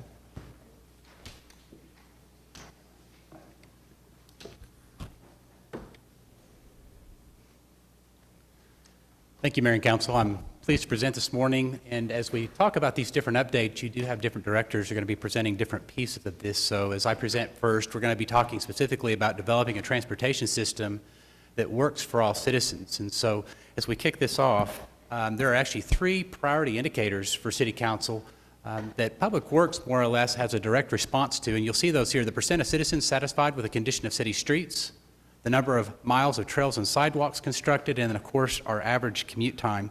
One of the things that I'll draw to our attention, of course, we received the citizen survey just a couple of weeks ago, and as we talk about the percent of citizens satisfied with the condition of city streets, you're going to see the next several slides really work to address that, one, as a concern, but then also as some of the solutions that we continue to strive for. This is from that citizen survey, and I've included the last 3 years of data. See, we're going back to 2014. The ones that you see in green are the major streets, and the ones that you see in blue are our neighborhood streets. And the citizen survey did separate the two, so we are getting data specific to those two, but you'll see that they are continuing to trend downward. And this is obviously not a metric that we're wanting to see. We're expecting this to be increasing. But again, it's an average. The one thing that we are starting to focus on is we are seeing that there is a neighborhood street reduction along with the arterials.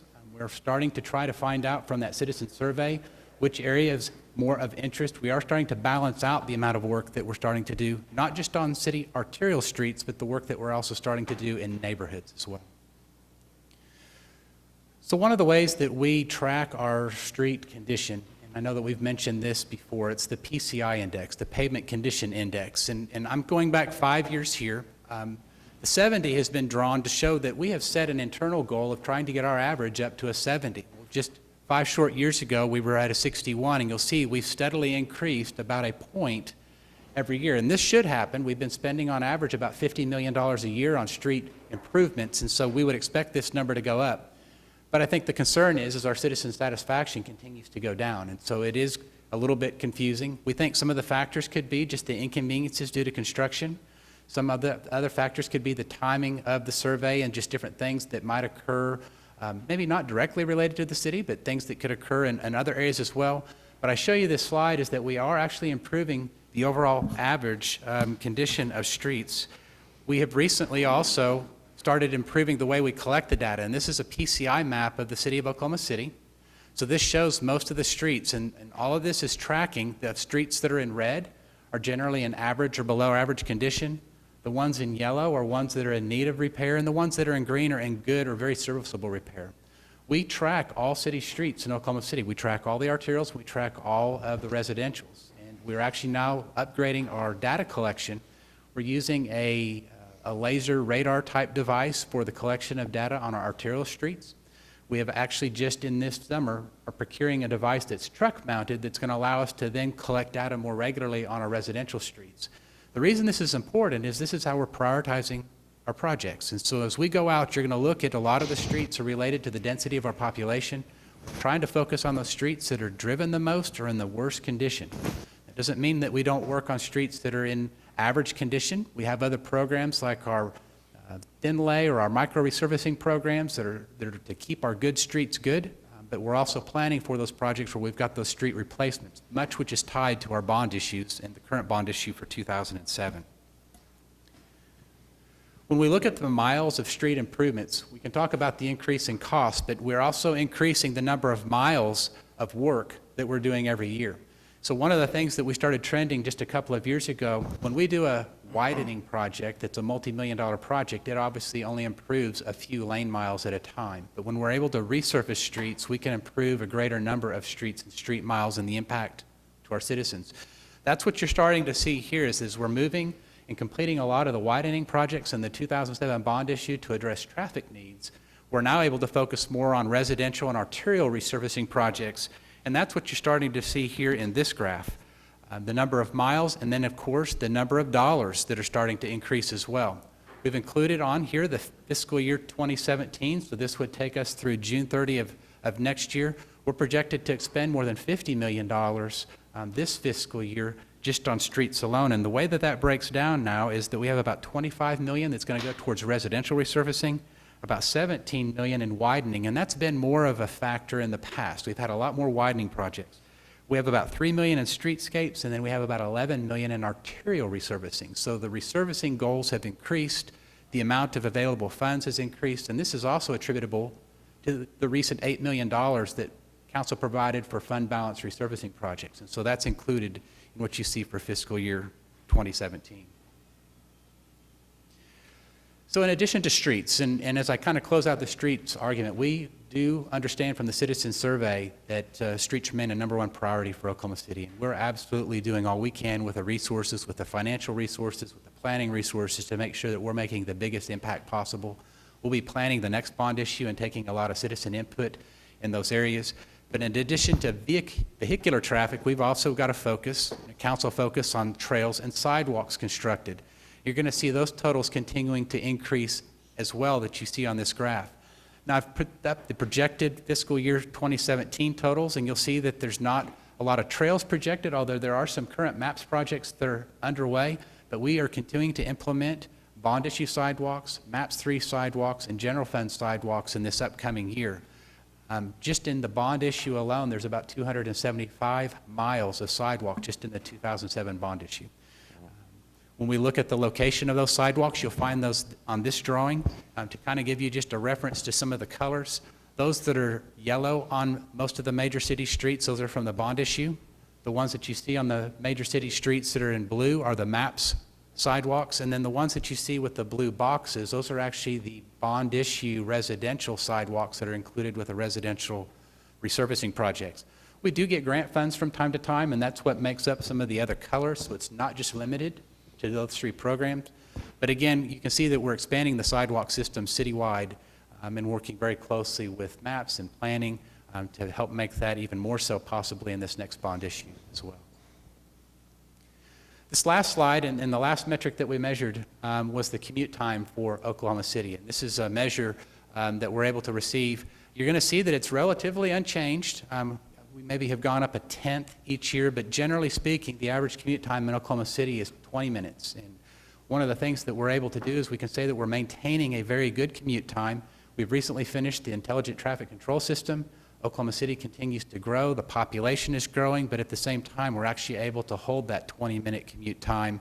And again, we receive very few complaints except for some times that we have construction on inconveniences. There's quite a few of those around town today, but again, as we look as a whole, the commute time has been very good in Oklahoma City.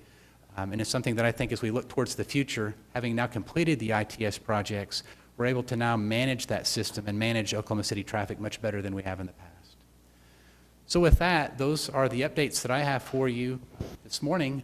But you want to go back to that last slide there, if you could. I'll just point out that 20.5, if that's not the national leader, we're like second, or we're either first, second, or maybe third on that list. Even though we're getting higher, we're moving up, improving on the list. Other cities their traffic congestion is increasing at a much higher rate of speed. So it may not be perfect, but it's better than everywhere else. I think that's the best thing you can say about traffic in Oklahoma City.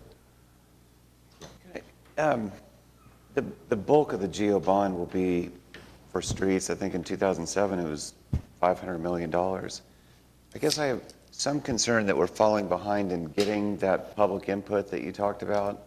We've had a couple of town hall meetings in Ward 2. We said repeatedly that we were going to have public input meetings in August, and we didn't have those, unfortunately. And now it's September, and I haven't heard of any that are planned. So do we have a rough outline with PCI indexes, and do we have a rough outline of a rough draft of what projects we might put in the next bond that the public can start to look over, we as policymakers can start to look over? We're working on that. And Eric has reached out to all departments and some of these sundry groups we're working with to try to get that information in, and we're doing that. I would anticipate, we're going to do a strategic planning workshop with council in a couple of weeks. And then I would anticipate sometime after that, we'll do another workshop to talk about geo bonds, potential sales tax expansions. What about public meetings? I'm sure that we'll have public meetings all, as we go on. But we would wait till after the workshops now, or? I don't know if we don't have the list together. Somebody asked, it may have been you, a few weeks ago to put together a list, and we're working on it.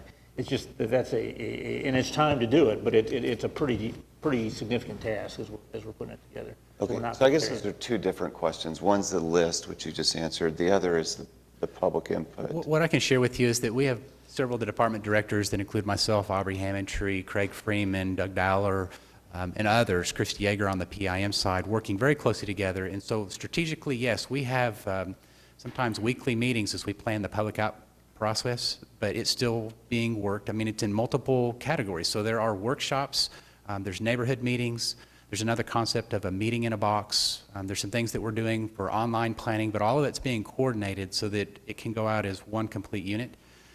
If we made a commitment for August and we missed that, our commitment has always been that this fall is the time that we want to get out to the public and make sure that we exercise that all the way through the winter. Because as we come into next spring, we are going to have to finalize that list and have that ready for you and the council to consider for that vote that would theoretically occur late next year. So the planning is ongoing, and it is something that we're working very, very diligently on to get ready for the public. So the goal is still to have the finalized list of projects in the spring, about 6 months from now. The sooner the better, but yes, that's generally the schedule, is to have that finalized early next year so that there's plenty of time to have council respond and make decisions then. We're looking for an election date in September, middle of September, and to accommodate that, we'd have to call for the election of July. Okay. When we've done these in the past, we're going to try to get this out early and get information. There always seems to be a lot of last-minute changes as we go forward, but we will try to get it out as quickly as possible. Okay, thanks. Thank you. You're welcome. All right. The new intelligent traffic control system, can you tell us a little bit about the implementation of that system and how that in the future will help the flow of traffic in Oklahoma City? Sure. So it's probably easier to address what the system was before is that the 750 signalized intersections, they used to individually respond to the intersection. So they weren't connected. They weren't dynamic. They were static. They worked just on that particular intersection. What the ITS, or the Intelligent Traffic Control System, gives us the flexibility to communicate with all 750. We can link them. They're able to do certain communications together. So when we coordinate systems, as a part of ITS, there were 18 new commuting corridors that were outlined and put into place, one of those being Classen from Northwest Expressway to downtown. We've been able to shave time off of that commuting corridor, both in the AM and in the PM, and so we're able to now expand that more system-wide. We're now completing that project, and so there's different software components, there's different things that the staff are coming into that we can hopefully exercise in all areas of the city. So when we identify an area that's not performing as well, the system allows us to analyze it faster. It lets us make more changes than the older system used to make. And then again, it's not just programmable, but it's upgradable. So as new modules and features and things come out in the future, we're able to adopt those as other cities are as well.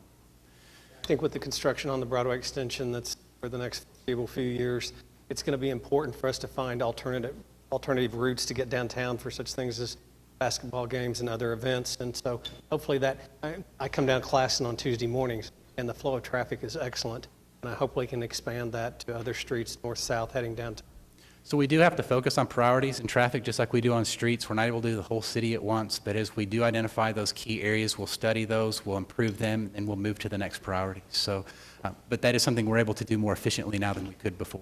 Okay, we have several more LFR reports to hear, so I want to try to move this along. I just have a real short comment. I want to compliment the city staff that does roads. There was about a quarter of a mile road that accessed a boat dock at Draper that I had been complaining about for a long time, that we'd paved part of it, didn't pave the rest of it. The entrance wasn't paved, so if it rained, you couldn't get to the boat dock. And we did it with city people, didn't contract it out. Isn't that right? Yes. Great job. I mean, quick. I mean, in fact, it was such a good job and it happened so fast. I'd like to see us look at doing that more often as opposed to contracting all of it out. But because I've got a road right now that's been under contract for like 2 years and it's only about half finished. And I just want to compliment the city staff for the way they operated that and how quickly and well they did it. We appreciate the comments. Thank you. Uh-huh. All right, next.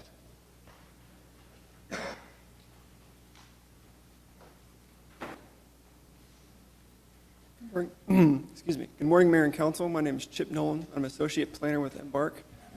Here to talk about how what we do on a day-to-day basis supports and aligns to what the City Council esteem their priorities, specifically to develop a transportation system that works for all citizens.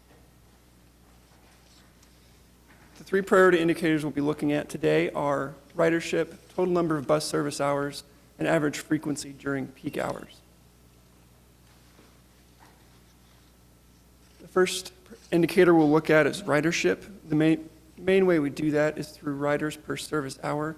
It's the most efficient and effective way we look at our ridership because the total number of service hours we provide is liable to change on a year-to-year basis. So this gives us a good way to compare ourselves year over year.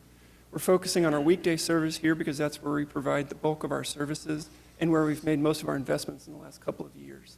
As you can see, the orange line stretching across is our target riders per service hour for FY16 at 18.5.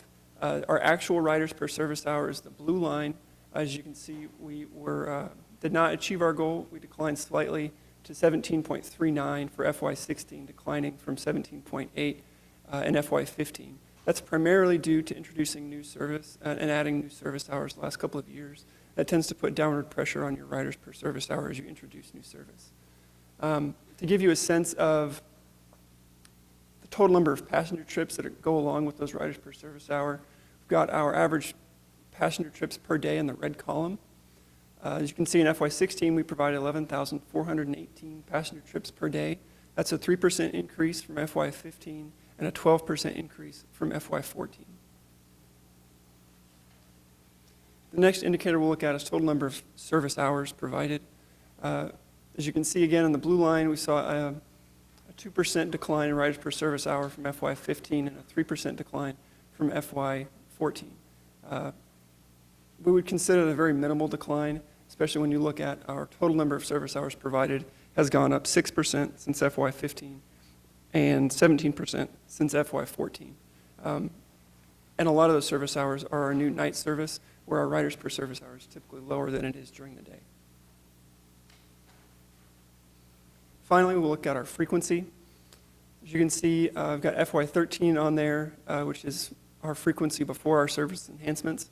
That our off-peak frequency for FY13 was as high as 53 minutes, and then our peak frequency was just under 43 minutes. And then after our service enhancements, that improved to just under 36 minutes.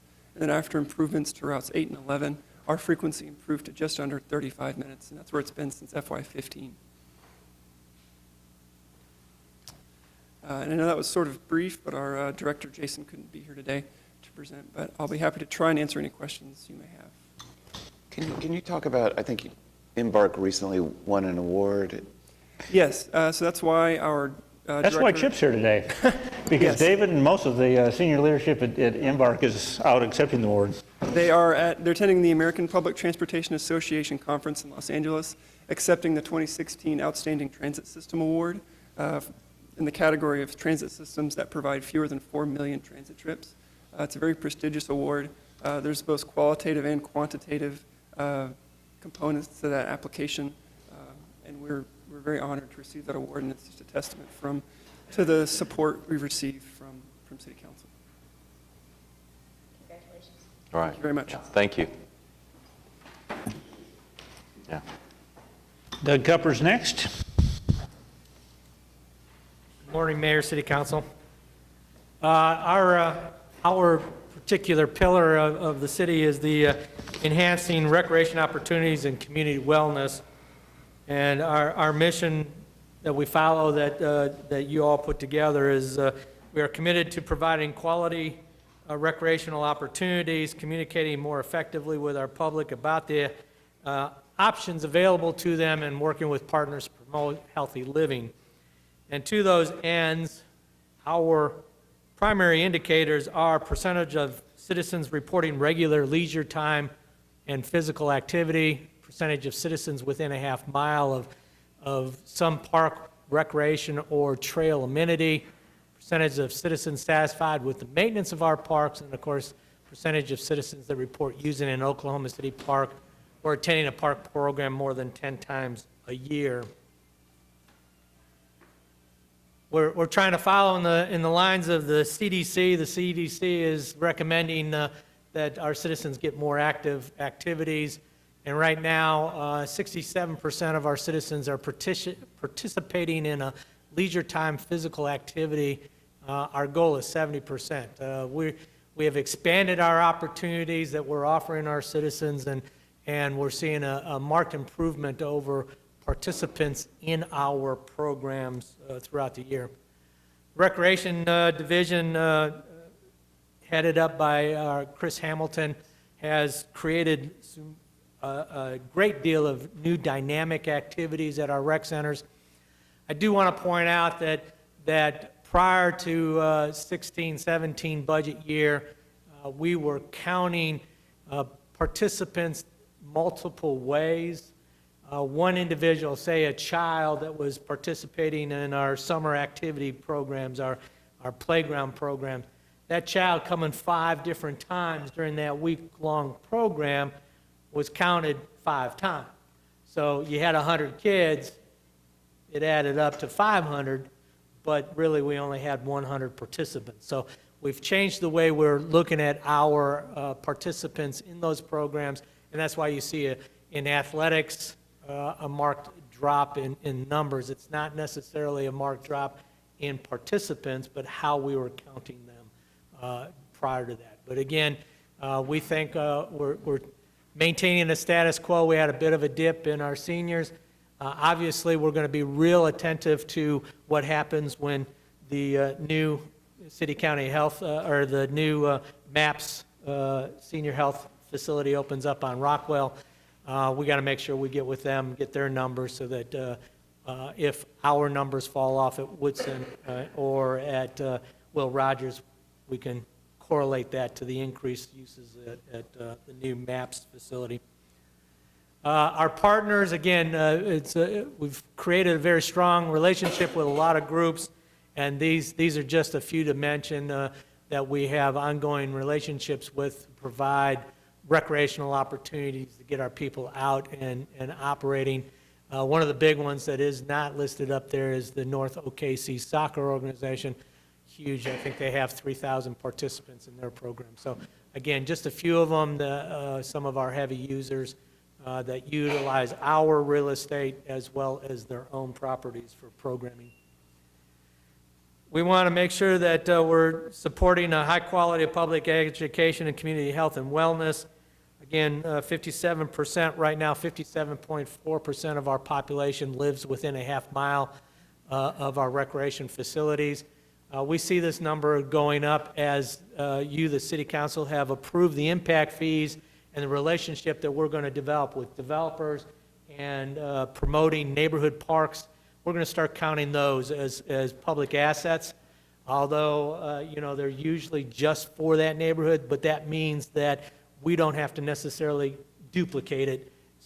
But we should be able to start counting those neighborhood parks that are created through the impact fee or the exception that they get for creating those spaces. But we're enthusiastic about this number going up, and as you mentioned, the GEO bond, we've got plans for new parks in the GEO bond coming up, and through your support and the citizens' support by voting for those, I think we'll see a marked increase for those numbers. Enhance the recreation opportunities. We're exceeding our targets, so we have to reevaluate that. Again, we'll be working with City Council and other members to reset our target. But as I said, both Chris Hamilton and Scott Copeland, their staff have been very dynamic in creating new opportunities to get our people involved in recreational activities, whether it's a nature program out at Martin Park Nature Center, a gardening class at Will Rogers, or new classes at our 11 rec centers. We're really enthusiastic about it, and you can see our new guides. They've been instrumental in getting the word out about the new products that we have available for our citizens. Again, we had a 21% in 2015. We're up to 32.6, so another big increase for us from Parks and Recreation. Again, the enhancement of programs. We've got an archery program now at a number of our facilities. Our golf partners, the Golf Commission and the golf pros from the golf system, have helped us get into the SNAG program, which is a golf program where we can teach kids the fundamentals of golf in our rec center gymnasiums and places like that. And we're now, with our partners from the Boathouse District, adding more opportunities out at Overholser and Lake Hefner. We're excited about the water activities that people, and then of course the MAPS trail system has exceeded our expectations for users of the West Trail. Again, it's a matter of just changing 10 minutes of your personal day. You do something at least 10 minutes every day that is a physical activity, you are a healthier person. So if we can get people just to participate, just something in their parks on a daily basis for 10 minutes, we're going to have a healthier community. Again, enhancing recreational opportunities, satisfied with the way our parks are maintained. We've gone up this past year. We're at 71% success rate. That was very pointed out when we had the consultants here that went over the survey. We're excited about the fact that even though we did take a 5.5% cut this year, we were able to maintain our every 2-week rotation for mowing. I think that showed a marked improvement, and the neighborhoods are seeing it, and the citizens are responding to that. Again, physical activity, doing something, and as we add walking paths in a lot of our parks, the number one item that our citizens asked for was walking paths. We're adding a number of walking paths throughout the year, new playgrounds. So again, we're making it available for our citizens to do one different thing every day in their lives. We've had a success rate in our 2007 general obligation bonds. We're getting out there and getting projects completed. 84% of our funds that we've received since through 2015 have been expended. Our community partners have invested $2.3 million in efforts on our behalf at our parks and recreation facilities, and then again we continue to mow over 5,100 acres. Some of the GO bond projects, Pearl Mesta, we've changed the grade at Pearl Mesta to make it more ADA accessible. Again, improving the trail system there. Swadek Park got a new trail system, also ADA compliant. Some of the other ones, Edgemere and Progressive, all got new park walkways and trails. Meadowbrook and Dolphin Wharton and Cornett Park and Zach Taylor, they all got new assets this past year. Again, new walkways and new playgrounds. Hardin Park, again, a nice seating area so that parents can watch their kids exercise, or they can get some exercise while their kids sit and watch them exercise. One of the best things that we had going for us this past year was the opening of Window-Wisenhunt Sports Complex. Not only are we increasing the number of soccer participants annually, our partnership with PAL has exceeded our expectations, but a lot of the high school baseball teams decide to play their games at the baseball stadium at Window-Wisenhunt. So we're broadening our opportunities and our partnerships with the school district. And again, existing parks and trails, we work we work with Public Works so that we know where their sidewalks are going in. make sure that we have connectivity so that we tie in our planning for our internal walkways, tie into the sidewalks that are being created. So we want to make sure that we continue, and we've got 64 projects yet to be started. And I'd be happy to answer any questions. Me for Doug? Mayor, I just wanted to briefly say and thank Doug. There's some concerned citizens in northwest Oklahoma City that are looking at expansion and relocation of soccer fields as the popularity of youth soccer grows. And so Doug and his staff have been quite helpful in trying to help us come up with some ideas on expansion and relocation. The group's looking for approximately, how many acres? They need between 80 and 100 acres. Yeah, so if there's anybody that wants to donate some land, 80 to 100 acres, that would be greatly appreciated. We'd give them a lifetime pass.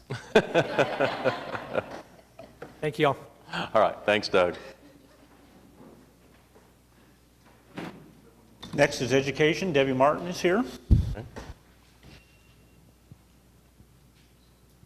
Mayor and Council, I'll be presenting this morning the council priority, of supporting and high-quality public education. In November of 2014, the City Council met and adopted again a council priority regarding public education. Public education that produces graduates who are prepared for future success provides the foundation for a strong community. We must encourage accountability in public education and find new ways to partner with the Oklahoma City Public Schools, other school districts, businesses, community groups to improve educational outcomes. There are 4 priority indicators for this particular priority.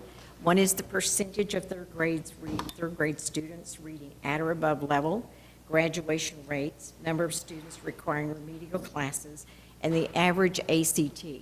I would like to, because I think most of you know, that the school district went through a very comprehensive program last year and the great conversation that ultimately became the Great Commitment. So as I give you this information, I will tell you, having attended yesterday morning to revisit those particular criteria and reestablish some of those goals for the school, I would anticipate we're going to see some major changes of this over the next 4 years. But the first of these is a third grade reading comprehension. And this particular chart, all of the information comes from the State Department of Education. So the major school districts that we're being compared with are Edmond, Middale, Moore, Mustang, Putnam City, Western Heights, and Yukon. And as you can see currently, it's 49.1%. For the other districts, it's 68.9%. Some of the major initiatives that are going to be undertaken, we have not, and they have not, actually been assessing the students in the first and the second and third grade other than through the state testing. So one of the major initiatives is going to be individual assessment to test the growth of those students throughout the year so that they can make changes and develop individual programs for those students. The other thing they've gone is gone from the textbook criteria or our curricula guide. They're going to level readers. So children will be reading at the level that they are supposed to be at.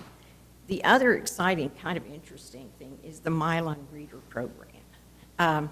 Students can, on an electronic device, take home 20 books, and it would be based on a focus area of their interest as well as their level of reading. So they're hoping that not only in the classroom, but certainly in terms of individual reading at home, because that's something Councilman White and I had some rather strange experiences with these students at one of the schools, because many of the children have no books at home. By 2019 to 2020, they hope that that rate will be at 67%.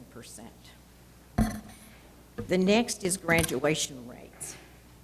And for major school districts in 2014, and this is the last data we had available, was 82.5, and for Oklahoma City, it was 72.8. There are several initiatives that they are undertaking, and I was sharing with Councilman Stonecipher this morning.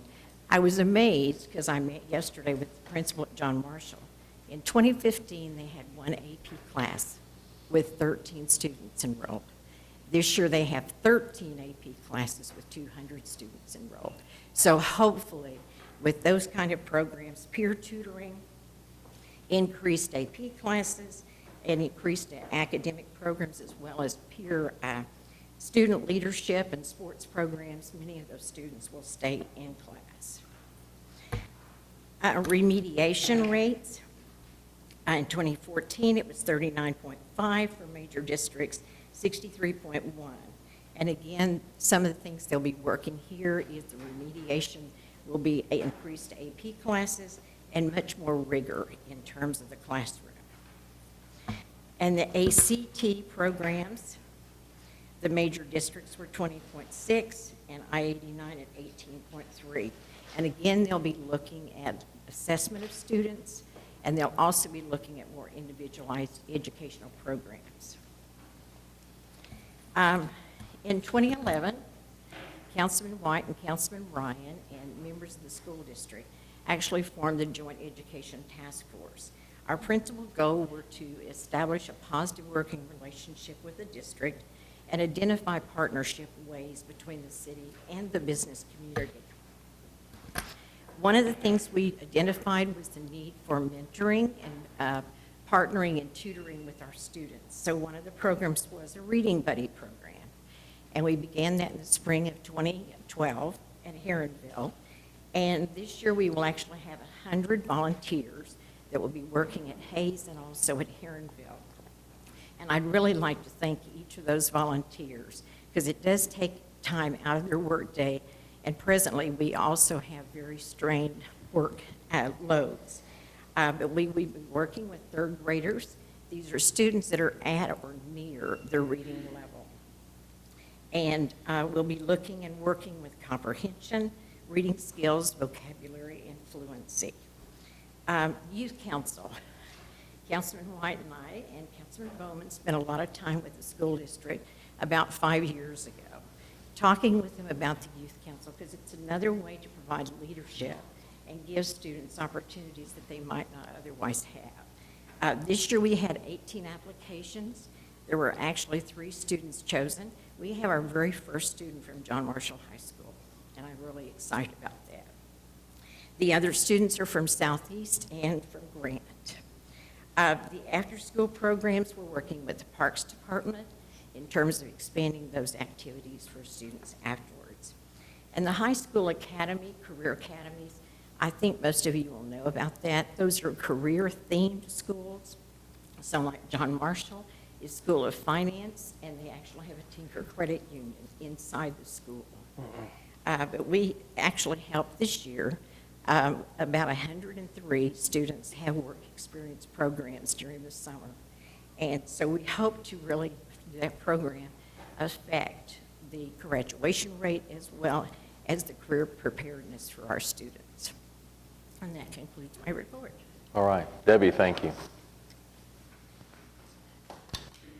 And that finishes up our LFR report for today. There's also a abandoned building report on the agenda. We had a report that Bob Tiner did a few weeks ago, and answered, I think, a number of questions for councils and raised a number of questions for council. So we brought back some information regarding the monies we've expended and monies we've recovered, talks about some proposed ordinances, and also talks about some of the worst properties that we have in the city that someone asked for a list for, so we've provided that.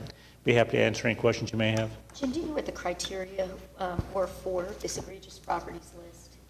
Here's Oh, Bob. there's Bob. Good, I didn't see you here.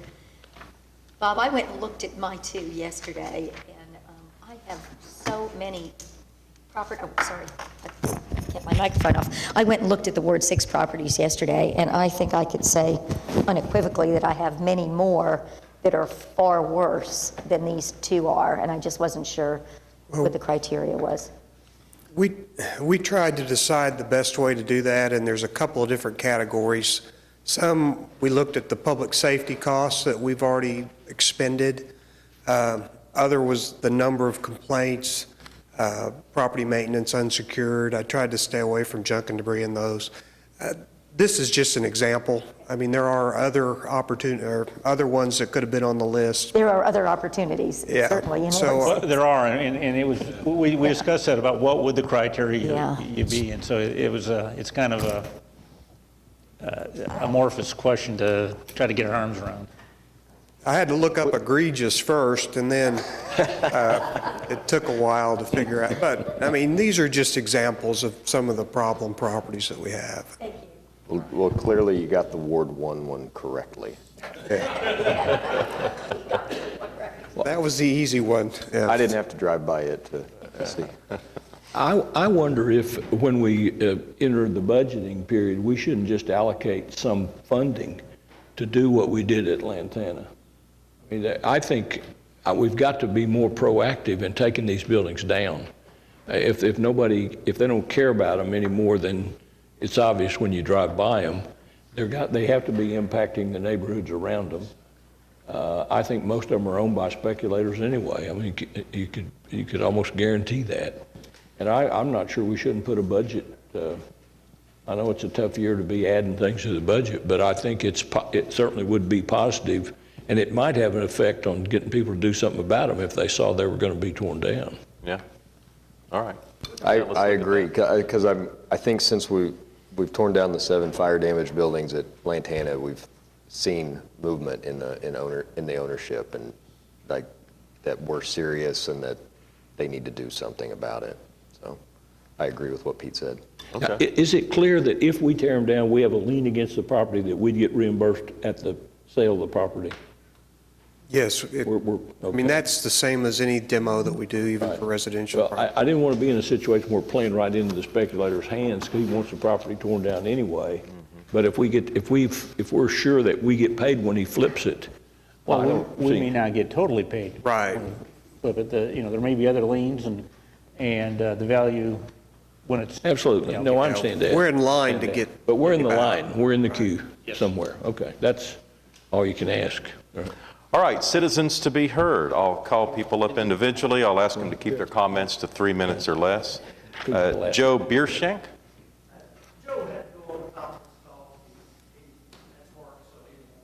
Okay.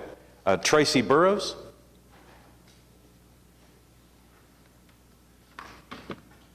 Hi, my name's Tracy Burrows. My address is 1507 Northwest 19th Street in Oklahoma City. My councilman is Meg Sally. I'm here to discuss Indigenous Peoples Day, and in hopes that you would write a resolution in support of this. I believe that tapping into that untapped resource of Native American tourism would be very beneficial for our city. More than 250,000 people come to Red Earth every year, and that money doesn't actually go to the city. It just, sort of goes to the city because it's, money spent there. But if the city could work towards a more collaborative effort, we have 67 tribes in Oklahoma City. I'm sure that we could get several of them to work together and we could have a parade. It would be a real economic boon. The national average population is less than 1% for Native Americans in the United States, but in Oklahoma, it's almost 9%.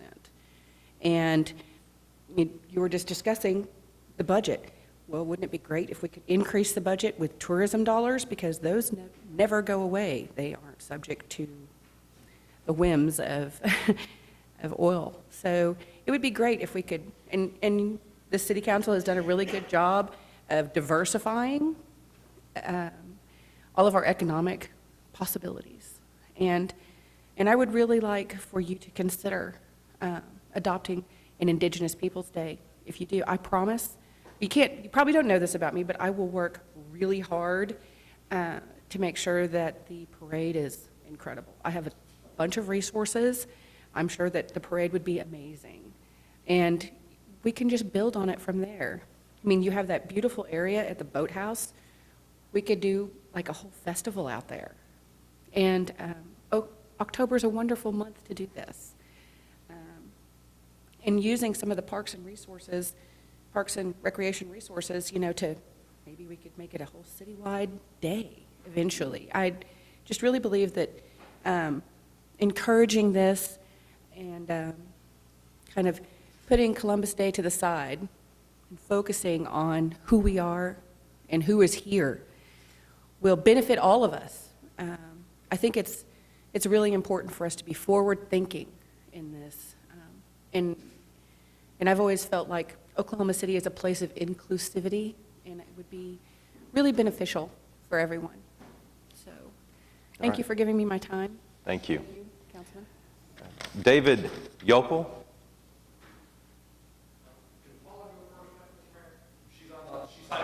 Yeah, I really can't pay favorites, but yeah. Thank you. My name's David Yockel. I live at 10929 East Hefner Road. Since our last council meeting, we've had several people contact us to share stories similar to what Paul and I shared with you last meeting. In some cases, much worse than what we shared with you. But they're afraid to come forward publicly and express their concerns for the fear of the unrest it may create in the community. We have to believe that if the farmers knew that they were putting radioactive, fuel oil laced with mercury and staph infection on their farmland, they probably wouldn't like it either. We are submitting, and Paula will be bringing this up momentarily, some survey that indicates the public health effects of sludge application on land. Out in the Jones community, close to where we live, Jones not only has sludge applied in their town, but towns to the north and to the south also have land application, so they're in a constant state of exposure. We're going to also submit a letter from the former superintendent of the Jones School District. He wrote to the State Transportation Commissioner in April expressing his concerns about the upcoming Turnpike project and the construction that's going to be done there and what that may do to turning over all the land that's had sludge applied to it over the years, the health effects it may have for him, the community, the construction crews that are going to be doing that. His letter also expresses concern about the health effects for himself, his family, and the community in general. He's not yet received a response from that from the Secretary of Transportation. There are alternatives for dealing with sewage sludge. Putting in a landfill is not an option in our area because of the sandstone. And we're going to submit some of those modern options to you to be considered. The question would then be, how do we pay for that? Obviously, there's a cost involved with that. The tobacco industry got to pay for some of the issues that they created as a public health nuisance. The multi-billion-dollar sludge industry ought to be able to help fund some of those things as well. We also believe that we may qualify for Superfund dollars to help with this effort as well. Some folks may be upset with the research that my wife has done, and we absolutely agree they should be upset, but not with her. Our farmers have been duped. You and our state leaders have been misled.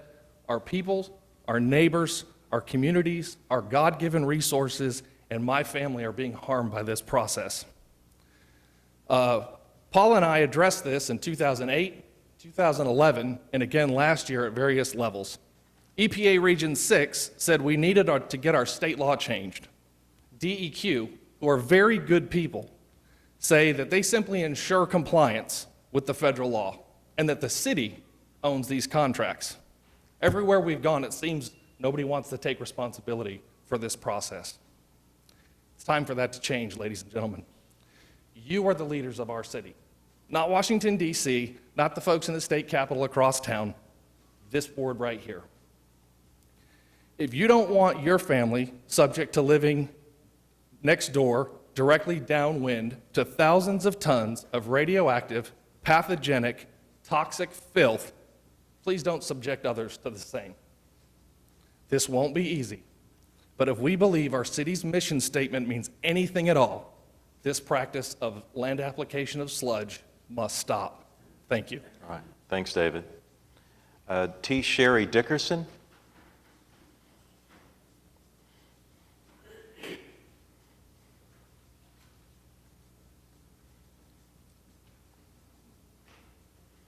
Good morning. You might want to pull the microphone down, Sherry, and we'll need your name and address for the record. My name is Reverend T. Cherie Dickerson. My address is 5309 Evanbrook Terrace, Oklahoma City, 73135. I am here this morning to voice my support and to appeal to you, the council. I first thank you for this opportunity to address you all this morning. I am here supporting on behalf of myself as well as several other organizations. I am currently the executive director of Black Lives Matter, and we're here saying that we support the Indigenous Peoples Day.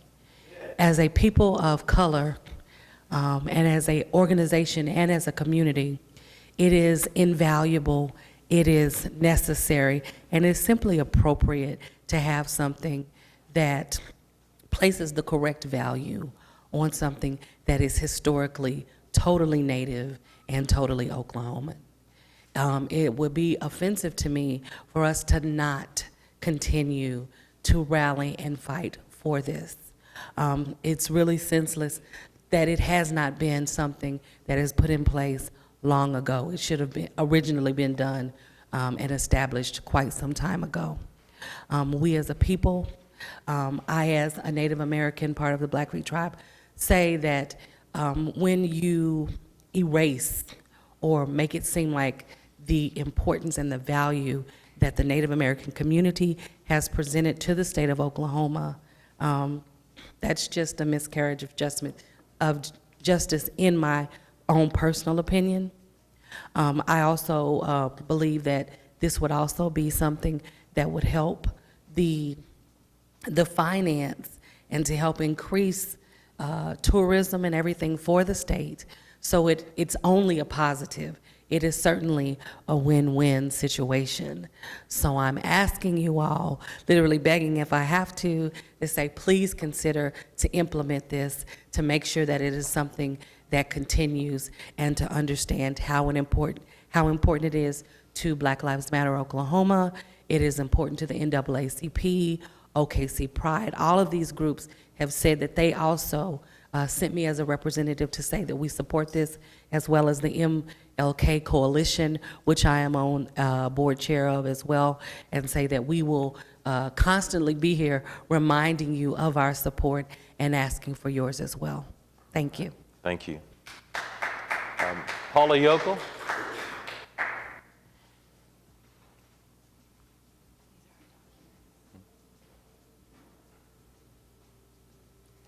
Good morning, Paula Yockel, 10929 East Hefner Road, 73049. Mr. Mayor and honorable council members, not only does living downwind to land-applied sewage sludge make my family sick, we believe it is also contaminating groundwater. We've vetted our concerns with top hydrology and water chemists, and we want to present them to you today. We tested water from 2 wells situated adjacent to sludged farmland but separated by over 9 miles. One was an outside faucet at Jones Middle School because this school is surrounded by sludge, which concerns us greatly. The other was a privately owned well on East Hefner Road in an area where the well owners consider the water undrinkable from fluctuating levels of bad odor. Both water tests revealed the same uniform pattern of metals that align with the high concentration soluble metals in the sludge we tested. The uniformity and correlation led us to request and test samples of the sludge treatment compounds. The metals in the dewatering polymer and the calcium oxide used for lime stabilization are the metals we've identified in these wells and are also the high concentration soluble metals in the sludge. We understand trace metals can be found in shallow, sandy wells, but the correlations here are difficult to ignore. We also tested the East Hefner well for bacteria due to the odor complaints and found the sewage indicators such as phosphate, anaerobic bacteria, and sulfur-reducing bacteria. Again, we have vetted these concerns, and we submit those studies to you today. There is precedent for a municipality to provide clean water at no cost to residents with sludge-infected groundwater. Secondly, when we vetted this concern, it was considered a slow-moving disaster. EPA requires lime-stabilized sludge to achieve a pH of 12. Please follow me closely, I'm going to go fast. We produce over 80,000 tons of wet sludge annually. It is 75% liquid. It is all land applied onto our alluvium and terrace deposits, our most susceptible, highly porous, high flow rate material, part of the recharge area that directly feeds our aquifer. We've done this for over 30 years. USGS and OGS studies indicate our Garber Wellington naturally releases uranium, arsenic, and other poisons when the pH exceeds 8.5. We believe the escalating detections of poison in our aquifer may not be naturally occurring as often reported, but rather synergistically occurring due to decades of leaching 12 pH into the artery of our aquifer. But again, I remind you, this practice follows federal EPA 503 rule. Third, we submit 2 USGS investigative reports in our binder today. One, done in partnership with the Kickapoo Tribal Nation near our sludged farmland, indicating a correlation of high pH to radionuclides and other trace elements in their tribal groundwaters. Next, the other conducted on the North Canadian River Basin that notices a correlation of poor groundwater effect to our sludged farmland. And lastly, we submit the 2014 Executive Order number 13676 from our Oval Office ordering agencies to identify and combat sources for spreading antibiotic-resistant bacteria. It is well documented. Antibiotic-resistant bacteria lives in municipal sludge. We submit our sludge studies that we did on our independent testing, identifying constituents as hexavalent chromium, mercury, radionuclides, gram-positive cocci, and think about what we have not yet tested for. These things, combined with our groundwater findings, the pH effect on our sandstone, concern us greatly. In conclusion, we must ask ourselves, how in the world have we gotten here? It's simple. Number 1, we follow a federal rule. Number 2, Oklahoma City drinks from the lakes, not the aquifer. We simply use the alluvium, terrace deposits, and recharge area as the lateral lines for our sewage in accordance with the EPA federal guidance. We believed you should be aware of our findings, and please do not forget. We have dangerous air. We have sick people. It is not just about the water. If you would want to help us get meetings with our state officials, we will be glad to have these discussions on your behalf. All right. We Paula, will. Thank you. Paula, can I ask you one question? You bet. And you may not, if state question 777 passes, how would that potentially impact, This if at all? practice is normal agricultural practice. Now, I don't know everything about 777. The exception is, unless there is a compelling state's interest, whatever is considered normal agricultural practice goes. It's done. 777 passes right now unless we consider the health of our aquifer a normal, a compelling state's interest. This thing passes right along with 777, which is not why we're here. We're here because we've been living with it and it makes us sick. But it does concern me greatly. It concerns me greatly. Now, I believe even if 777 passed and we are concerned about the health of our aquifer, I think this is considered a compelling state's interest. But I believe it needs to be considered rapidly. But 777 would potentially preempt municipalities' ability to regulate. To regulate, probably it not would. to change your operational practices, though. Yeah, that's true. Mark, do you want to say something? Yeah, just briefly, and I've been doing some research on this, and I'm trying to understand Yes, it, sir. and I'm concerned about the aquifers. Yes. But if you talk about the federal regulation, you're talking about 503, correct? That's right. And so there, in the current scheme of things, Yes. there is a federal reg, there is a state statute, Right. and there are no studies from the EPA or the DEQ that find this practice to be inappropriate at this time, correct? I would say, number one, there have been a host of bodies since this rule was promulgated in 1993 that have gone to the EPA and said this is a bad idea. No, I get that. I'm just, for my own benefit, I was just wondering if there are any studies by the EPA or the DEQ that find this practice. DEQ says this. I'm talking about written reports. I'm so sorry. Right. Well, I don't have the written reports for you, but here's what DEQ follows. The EPA rule and our state follows regulation against 9 metals and essentially 1 family of pathogens, Salmonella and E. coli. As long as the material meets those thresholds, it's considered non-hazardous. So really, the only thing DEQ has to march against are 9 metals and 2 pathogens. Well, one And I band of appreciate your pathogens. comments. I'm just trying to educate myself. And your husband mentioned Superfund, the availability of Superfund dollars. Yeah. Is there some source I can look at on that subject? I will get it to you by the end of day. Great. You bet. Thank you for your time. Thanks, Paul. Thank you. Debbie Hoag Downing.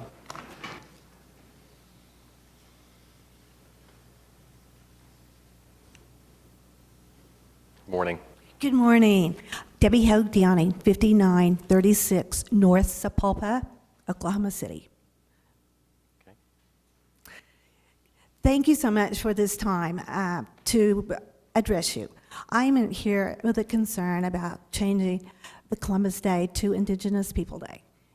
Many of you were here last year and heard the resolution, and it probably was more educated last year on the topic than you probably ever had been. I'm a retired educator, and as a retired educator, I think we need to know the truth. The rest of the story, our textbooks don't tell that. Many times we've asked textbooks company to increase the knowledge of people, especially the minority people, about the history. Sometimes that has happened to a certain degree, but not always. So now's the time for us to do something. I just heard the report that you all have education as a top priority, and that is fantastic. And now, this is some way, and you want to partner with groups to help with education. Here we are. This is something we can do positive, and it's not going to cost $1 billion. And I know that you've passed maps, and you said, now's the time for maps, now's the time for this, now's the time for this. Our city has been progressive. Now's the time to do something for the minorities, Native Americans, and to let people hear the rest of the story. We need that. It's time this year. We didn't do it last year, so now is the time. In Seattle, their council passed this 100% unanimous. It would be great for you all to do the same thing, because Oklahoma is home of so many tribes. And as you heard a while ago, here in Oklahoma City, 69 tribes. That's a lot. That's a big deal. So let's do it this year. Let's go along with Anadarko, which is much smaller than Oklahoma City, and they've already passed it. Oklahoma City University, the students are out there leading the charge. OU, they did it last year with Robert Henry and David Boren as the presidents of those big universities, and Southeastern University. All the students are leading the charge at those universities. So here in Oklahoma City, let's lead the charge. You, as our leaders of this progressive state and city, let's do it this year. Thank you. Thank you. Christina Giacona.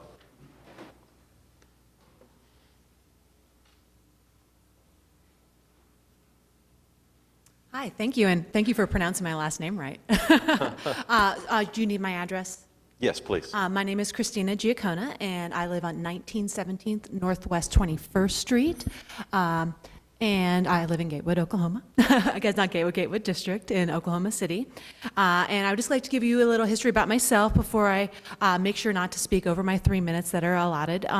I currently teach at OU. I'm a professor of Native American music and culture, and I also volunteer, and I am currently the president of Gatewood Historic District. And so I'm here in support of Indigenous Peoples Day as well. I'm sure you all know about the history, especially since, like what was just said, you were here last year and heard the history, but I'm really here as an ally. And what I would like to say today is that while I am a non-native, I really strongly encourage that this be passed here in Oklahoma City, as well as I'm not a native of Oklahoma. I've actually been in the state for 11 years. I'm actually what they call an educated transplant. I was educated at OU, and I decided to stay. I lived in Norman for the last 9 years, and actually decided to buy a house here in Oklahoma City because Oklahoma City is where it's at. I actually just read something that said Oklahoma City is the best place for women entrepreneurs. And I know, Meg Salyer, you have a lot to do with that. I really respect everything you do. But while I'm here is I really want to show my students at the University of Oklahoma that we support all people. And we don't just support people who had days claim before this, but we respect people who were here before we came. And so Indigenous Peoples Day is really a way to show our support. And you will hear more about a proposed parade. So I'm really hoping that everybody can come together and really show our support for all people that live here in Oklahoma. I would like to take this time, if anybody has any questions for me in particular, I can maybe help answer why I support this issue. My understanding, the United Nations celebrates Indigenous Persons Day in August. Is that something you could support? I would rather strongly encourage it to be the second day of October, and the reason for that is to align it with every other day that hopefully most cities and towns and universities across North America, not just the United States, will also celebrate on the same day. And maybe we can bring in some people into our state on that day to really celebrate. You know, I've also been curious, and we've talked a lot about this, but we're talking now about a parade. We have a fantastic parade on Red Earth Day, and that has been part of my discussion, is we have a celebration in the city that's internationally known that recognizes the tremendous contributions of the Native American population. Would you consider supporting the opening day of Red Earth Day to be Indigenous Peoples Day? I think, like I just said, Red Earth is a wonderful event, and it really does celebrate Native culture. I think it would be great if we could all align on the same day across several cities and across our state in particular. If there is a way, and I know people are looking at, they're interested in celebrating this day, but they're interested in maybe looking at a different day.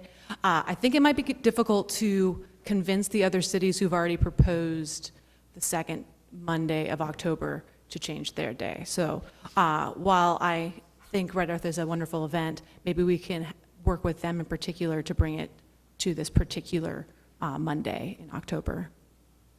All right, Christina, thanks. Well, thank you. Robert Biershank.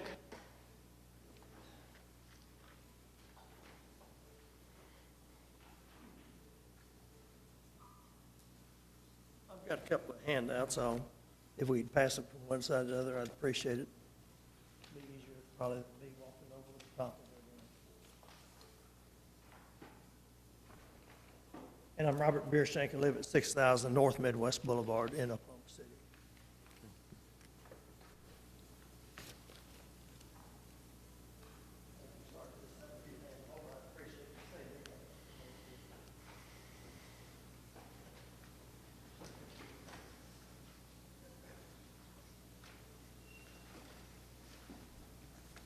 As you'll probably notice when you get the handout, and I know in 3 minutes it's hard to read 2 sheets of paper. I'm actually the chairman of Oklahoma County Farm Bureau. We had a meeting last night, and there's a set of resolutions here that we passed unanimously. We are concerned about our water in eastern Oklahoma County. I think if Mr. White lived out that area, he would probably be concerned also. And I'm sure he has a private well out at his address. There's no Oklahoma City water, I don't think.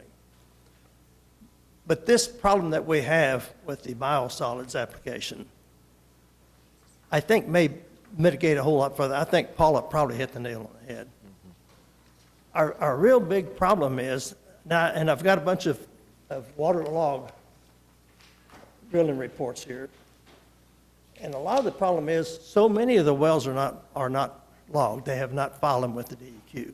I was by there yesterday, talked to J.D. Strawn, talked to a young lady in records. So many of these wells are gravel packed within 10 foot of the top. And in the alluvia there's some irrigation wells and so forth that I actually have the drilling reports on. Cement at 20 foot down. Right just to the east of us, they're mining sand. The alluvia is 50 foot down there. They dig down that deep. They're not hitting any clay. Part of EPA's rule, they think that when they put the heavy metals and everything in, it binds into the clay all the ingredients. Some type of magic some guy by the name of Chandler developed at EPA.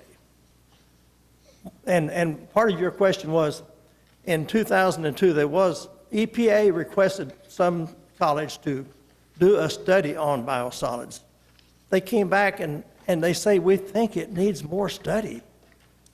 But I don't, as far as I know, I couldn't find anything where they've done any more studies on it.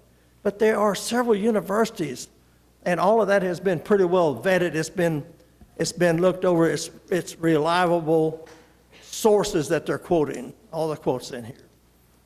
But I think we've really got a problem, and Farm Bureau is concerned. All the members unanimously of Oklahoma County Farm Bureau. We're just going through a resolution process. And this is a resolution that will be presented to our membership next month. And then if it passes there and goes through the resolutions committee, then it will go before the convention in November. And I think y'all know that Strong Bureau has a pretty strong bureaucracy. Along with that, my son was going to bring up a deal in your resolution, and it's just about 3 paragraphs down. And this is what he was going to talk about. And of course, he's works for a big insurance company, and he's on a teleconference call. He couldn't. But this one that he said, access to clean, high-quality potable water and public qualities is of critical importance. And the preservation of soil and air quality are also valuable to Oklahoma City.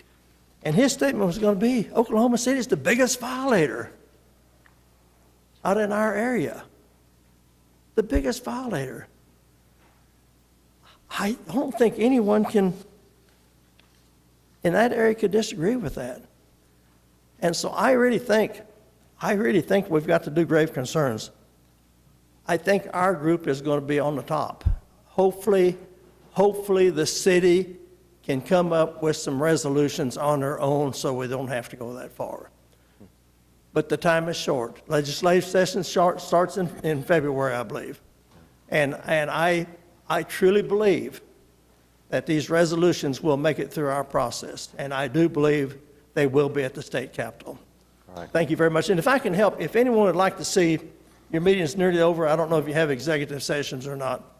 But I've got some water reports here. I didn't have extra copies, but my goodness, they're pretty alarming. They really are alarming. Can I ask you a question? So is the governing body of the Oklahoma County Farm Bureau in favor of 777? I'm not going to answer that. That's each person's privilege, okay? And I don't think I'm at liberty to. Are you in favor of it? I'm not going to answer that. Okay. Do you think that 777 would impact the city's ability to do things like work to protect Garber Yeah, Run? I think in part of our explanation there, we are calling on the Attorney General's compelling state interest. We're calling on the Attorney General to rule on that, maybe before the legislative session. Our water problem. I find some irony, maybe, if there are supporters of 777 who are then calling on the Oklahoma City Council to try and opine or intervene on protecting Gardner-Wellington, which preempts our ability to do that. There seems some irony there to me. No, I congratulate Oklahoma City on the resolution. Okay. I congratulate you on it. On our resolution today? I do. Okay. So, on that aspect particularly. Okay, great. But I want you to live up to your word, to what you just voted for. In our area too, because we are in Oklahoma City. I appreciate that. Okay. I have one question. Sure. You use the term violation. Oklahoma City is in violation. And I didn't catch. I said in violation? Yeah. The biggest violator was what you said. Oh, well, obviously, the air is polluted. And I'm going to go back one step further. Back in March. Before you, I'm not trying to. No. Well, I mean. But if there is something some law that we're violating. Well, I don't think you're violating the law. Okay, no. all right. I just want to be sure. I think our airspace is being violated. I just didn't want to. Yeah. I'll go back one step further. Back in March, the health department was called by me and several other people. And I think there was an investigation going on. And all of a sudden, the investigator wasn't able to come back out anymore. I find a problem with that. And I don't know why, but I will find out. I will find out what happened. I think an investigation of the health department is very official. And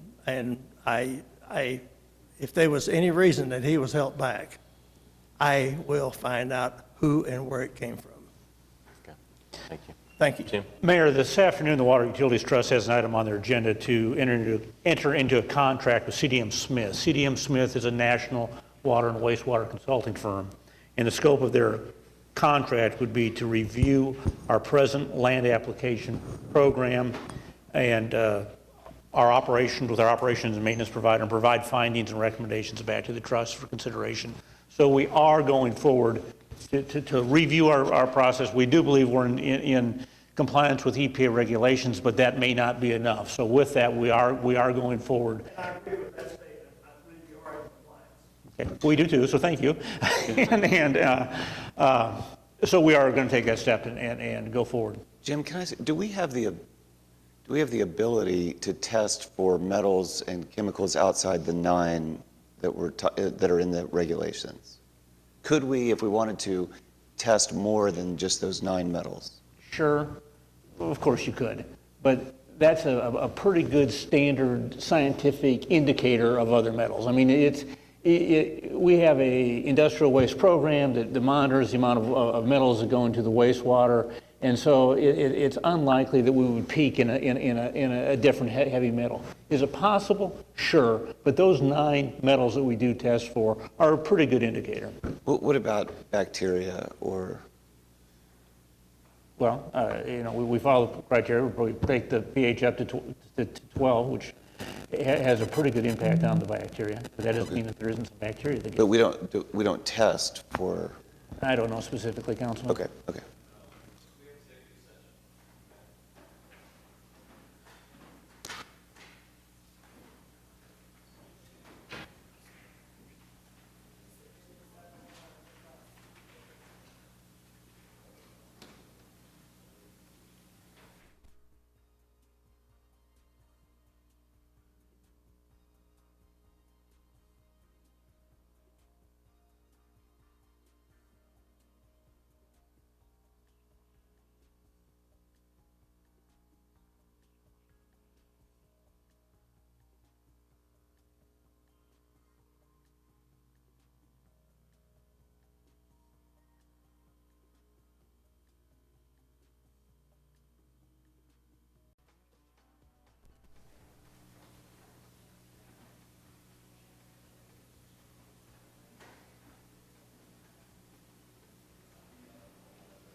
We have returned from executive session. I understand there were some people that thought they had signed up for citizens to be heard, and we didn't have a record of it. As long as I can keep 5 people out here, we can continue the meeting. A couple of us, though, do have a noon appointment that we have to get to, so we'll try to get all of this accomplished. Sarah Adams Cornell.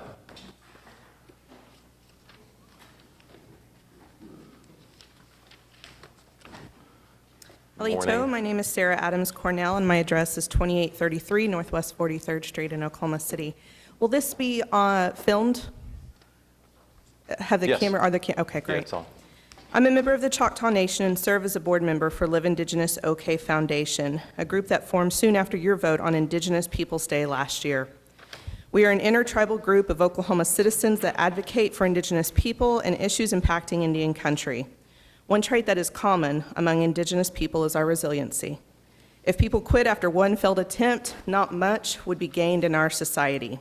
That is why I'm here before you again to ask you to pass a resolution at your next meeting to make the second Monday in October Indigenous Peoples Day.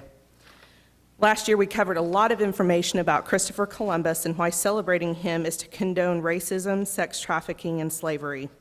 While this is a federal holiday, we can and should do something as a city, just as many, many large cities and universities across the U.S. have done. This year is a little different. Instead of focusing on the substantial atrocities committed by Columbus, We would rather focus on all the good that can come from celebrating the first people of this land. After all, we are on Indigenous land. And I am excited to share our ideas with you. If passed this year, Live Indigenous OK would get to work on organizing the premier Indigenous Peoples Day event in the nation by holding a parade next year that would travel through Oklahoma City on Monday, October 9th, 2017. We hope to start conversations across Oklahoma City, beginning with the American Indian Cultural Center and Museum. What better way to celebrate Indigenous people and a world-class Smithsonian-level museum than with a parade that highlights both? We are so excited about hosting a high-caliber parade that we have already started talking with organizations who have committed to being in the first ever Indigenous Peoples Day Parade in Oklahoma City, and we know this list will grow exponentially to include visitors from across the U.S. This will be the destination for Indigenous Peoples Day. While we don't have all the details worked out yet, we will see Oklahoma City hotels, restaurants, and local businesses benefit from the influx of visitors. We will see the morale of our citizens improve and likewise more unity in our great city. I hope you will agree that now is the perfect time to join together and bring more celebration to Oklahoma City. Thank you for your consideration. I look forward to speaking with you, working with you, and answering your questions in the coming days. Yakoki. Thank you. Johnny J. Morris.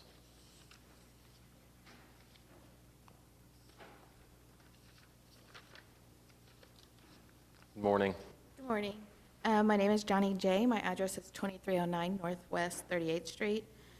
Again, my name is Johnny J., and I am the co-founder and CEO of a tribe called Geek, managing partner of Native Max Magazine, manager of the Success Native Style Radio Network, and a co-founding board member of Not Your Mascots and Live Indigenous OK. The focus of my work revolves around reclaiming our narratives as Indigenous people and dispelling the many misconceptions and stereotypes that impact the way our issues and communities are treated and discussed. I also spend a lot of time working to bridge the gap between our communities and other communities to build a stronger multicultural understanding and respect. When it comes to Indigenous Peoples Day, to you it may seem to be an event that only serves the Native community.